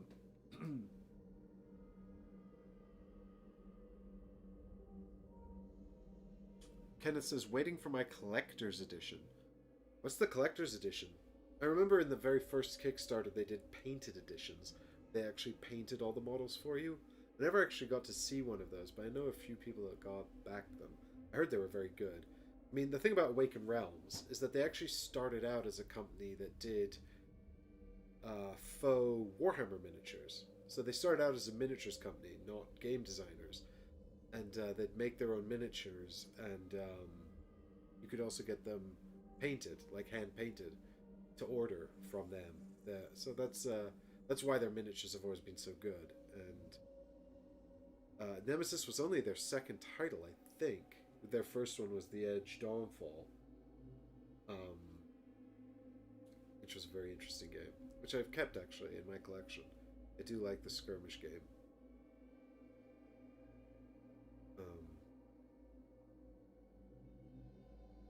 All right, well, let's wrap the stream up then. And thanks, yep, and Difter. I think this is going to be an exciting year for board games. I'm excited. I'm excited to see what's coming. I'm excited to play some more of this stuff. Get some more streams in, and hopefully we can bring Michael back for some Tainted Grail. And we're hoping to do the new Descent as well. We actually got together, I think, at some point in November. We set up all the live streaming stuff to do Descent, and then we had to do all these technical tests and things with the app and everything, and then we never actually got around to actually doing it. But we were very, very busy with post-S and stuff, and he was moving house, so hopefully we'll have a chance to get that done as well. Maybe press on with some ether fields. And Hager says Lords of Hellas was before Nemesis. No, it was not. Lords of Hellas was after Nemesis, I'm pretty sure. No, Timothy, you were great. Thanks for don't ever apologize for interacting. That's the whole point of doing it live. No, it's great. I love it when you guys are here in chat, hanging out, and asking questions and all of that. Yeah, and here's to 2022, a fun new year of board gaming related content. Let's see what the year brings. Yeah, I can't believe how fast they delivered Lockdown. Yeah, before Etherfield's Wave 2, which is nuts. Maybe they prioritized this? I don't know. I mean, they must have. It's just one company. So they must have prioritized getting this stuff out before that. Although, yeah, I mean, the Wave 1 of Nemesis Lockdown, which was just a reprint of all the original stuff, I can totally understand why that came so fast. Then again, I guess, this stuff, maybe it's just because it's sort of a reiteration of something that already exists. And a lot of it, at least a lot of the new mechanisms seemed to be reasonably in place back when I played the Tabletop Simulator implementation. So, whereas Etherfields, like, that's obviously a much more complex. Well, it is more complex.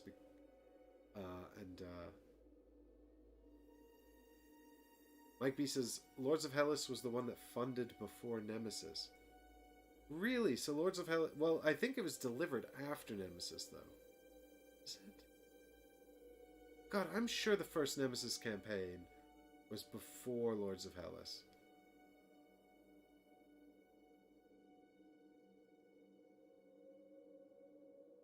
Just trying to think. But maybe I'm wrong. I was sure it was... I mean, actually, do you know what else I completely forgot? Wasn't Wasn't this War of Mine them as well? Didn't they do this War of Mine? The original Kickstarter for that?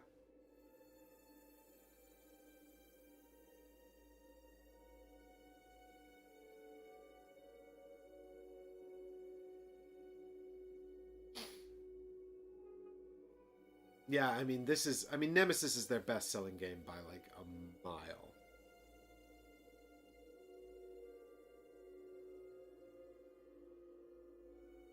Mike B says he's on Kickstarter looking at their project order. Yeah, let us know. I feel like it might be Edge Dawnfall, then this War of Mine, then Nemesis, then Lords of Hellas. Was this War of Mine before the Edge Dawnfall? I'm sure Edge was first. But, I'm just going off memory. That's one of the great things about live streams. I can't just look shit up on my phone and get it right. Y'all would know. You'd just see me sitting here quietly Googling stuff. I just have to try and remember off the top of my head. In the meantime, look, here's some more aliens to look at. But, Pestilence Raid says, if anyone else is back to Carnival Zombie, you might know the pain of that. Yeah, people have told me I should look at that game, but I missed it completely, and I don't really know anything about it. But I've heard it's late. Hager says, I missed Nemesis due to a single-wave shipment of Lords of Hellas. You missed the Nemesis, never gone single-wave again. Yeah, I mean, it depends a lot on the sort of the difference. So Mike B says, War of Mine, then Edge, then Lords of Hellas, then Nemesis, then Edge 1.6, then Tainted Grail, then Etherfields, then Great Wall, then Lockdown. Not to be confused with the Awaken Realms light game, Knockdown. Yeah, okay, so I was a bit off. God, I really thought Nemesis was before. Mike, are we talking delivery dates or Kickstarter dates? Is this the delivery date for the Wave 1 shipping of the projects? Or is this the run of well, you said you were on Kickstarter, so I presume this is the Kickstarters. I can't believe this War of Mine is before Edge. Might be Nemesis and Lords of Hellas delivered around the same time. Oh yeah, funding order. Okay, fair enough. Was there another Nemesis Kickstarter? No, there wasn't. Lockdown is the second Nemesis Kickstarter. That's what I'm thinking of. Okay, fair enough.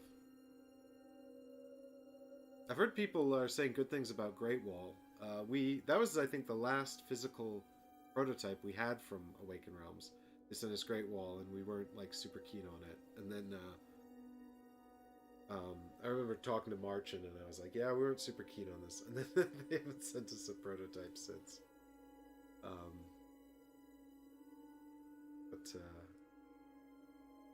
Yeah, I'd happily cover anything they send us, but, that's always kind of our MO is just, if you send us a prototype, we're just going to play it like it's a normal game, and then pretty much critique it as though it's a normal game, with the caveat that there's still a chance they could fix any issues we uncover. But I think that more and more, I think far fewer companies are interested in that anymore. Which is fair enough. So, yeah, that's it. I'm going to wrap this up now. But thanks, everyone, so much for hanging out. That was a fun little chat at the end there as well. I enjoyed that. And we'll be back. We'll be back tomorrow with a playthrough. Chris and I's continuing campaign of Bloodborne. We want to get that done because we got some more games coming that we want to play, including Townsfolk Tussle. When that shows up, I think we're pretty keen to get that on the table and play that over the live streams, Chris and I, so that'll be a fun one. And like I said, I got lots of series that I'm in the process of editing. They're just kind of all in progress because I'm trying to get some setup and rules done as well, but yeah, Brian, that's what we try to do here. We try to get you that valuable good info. Um, but unfortunately, it's all predicated on whether or not we actually have the game, and you know, particularly with stuff like Steamforge, for example, none of us back it, so now we don't have any of their games. The exception being the latest Resident Evil one. I did back that. Hager says, so upset I miss Townsfolk Tussle as well. Probably for the best for my wallet. Yeah, Chris missed it as well, actually. He piggybacked off my pledge. I just kind of... I saw that one and I was like, ooh, this looks intriguing. Alright, I'm actually signing off now. But thanks so much, everyone. So much for watching. I'll see you all tomorrow for the next live stream. And more stuff in the week as well. Yes, Mike B, it was true, actually. Do you know what? I do remember getting the Intruder box. I think it's actually here somewhere. For Lords of Hellas. Before Nemesis came. So I do remember that. Thanks so much, everybody, for watching. And I'll see you all in the next stream. Have a wonderful evening and a great rest of the week. Goodbye for now.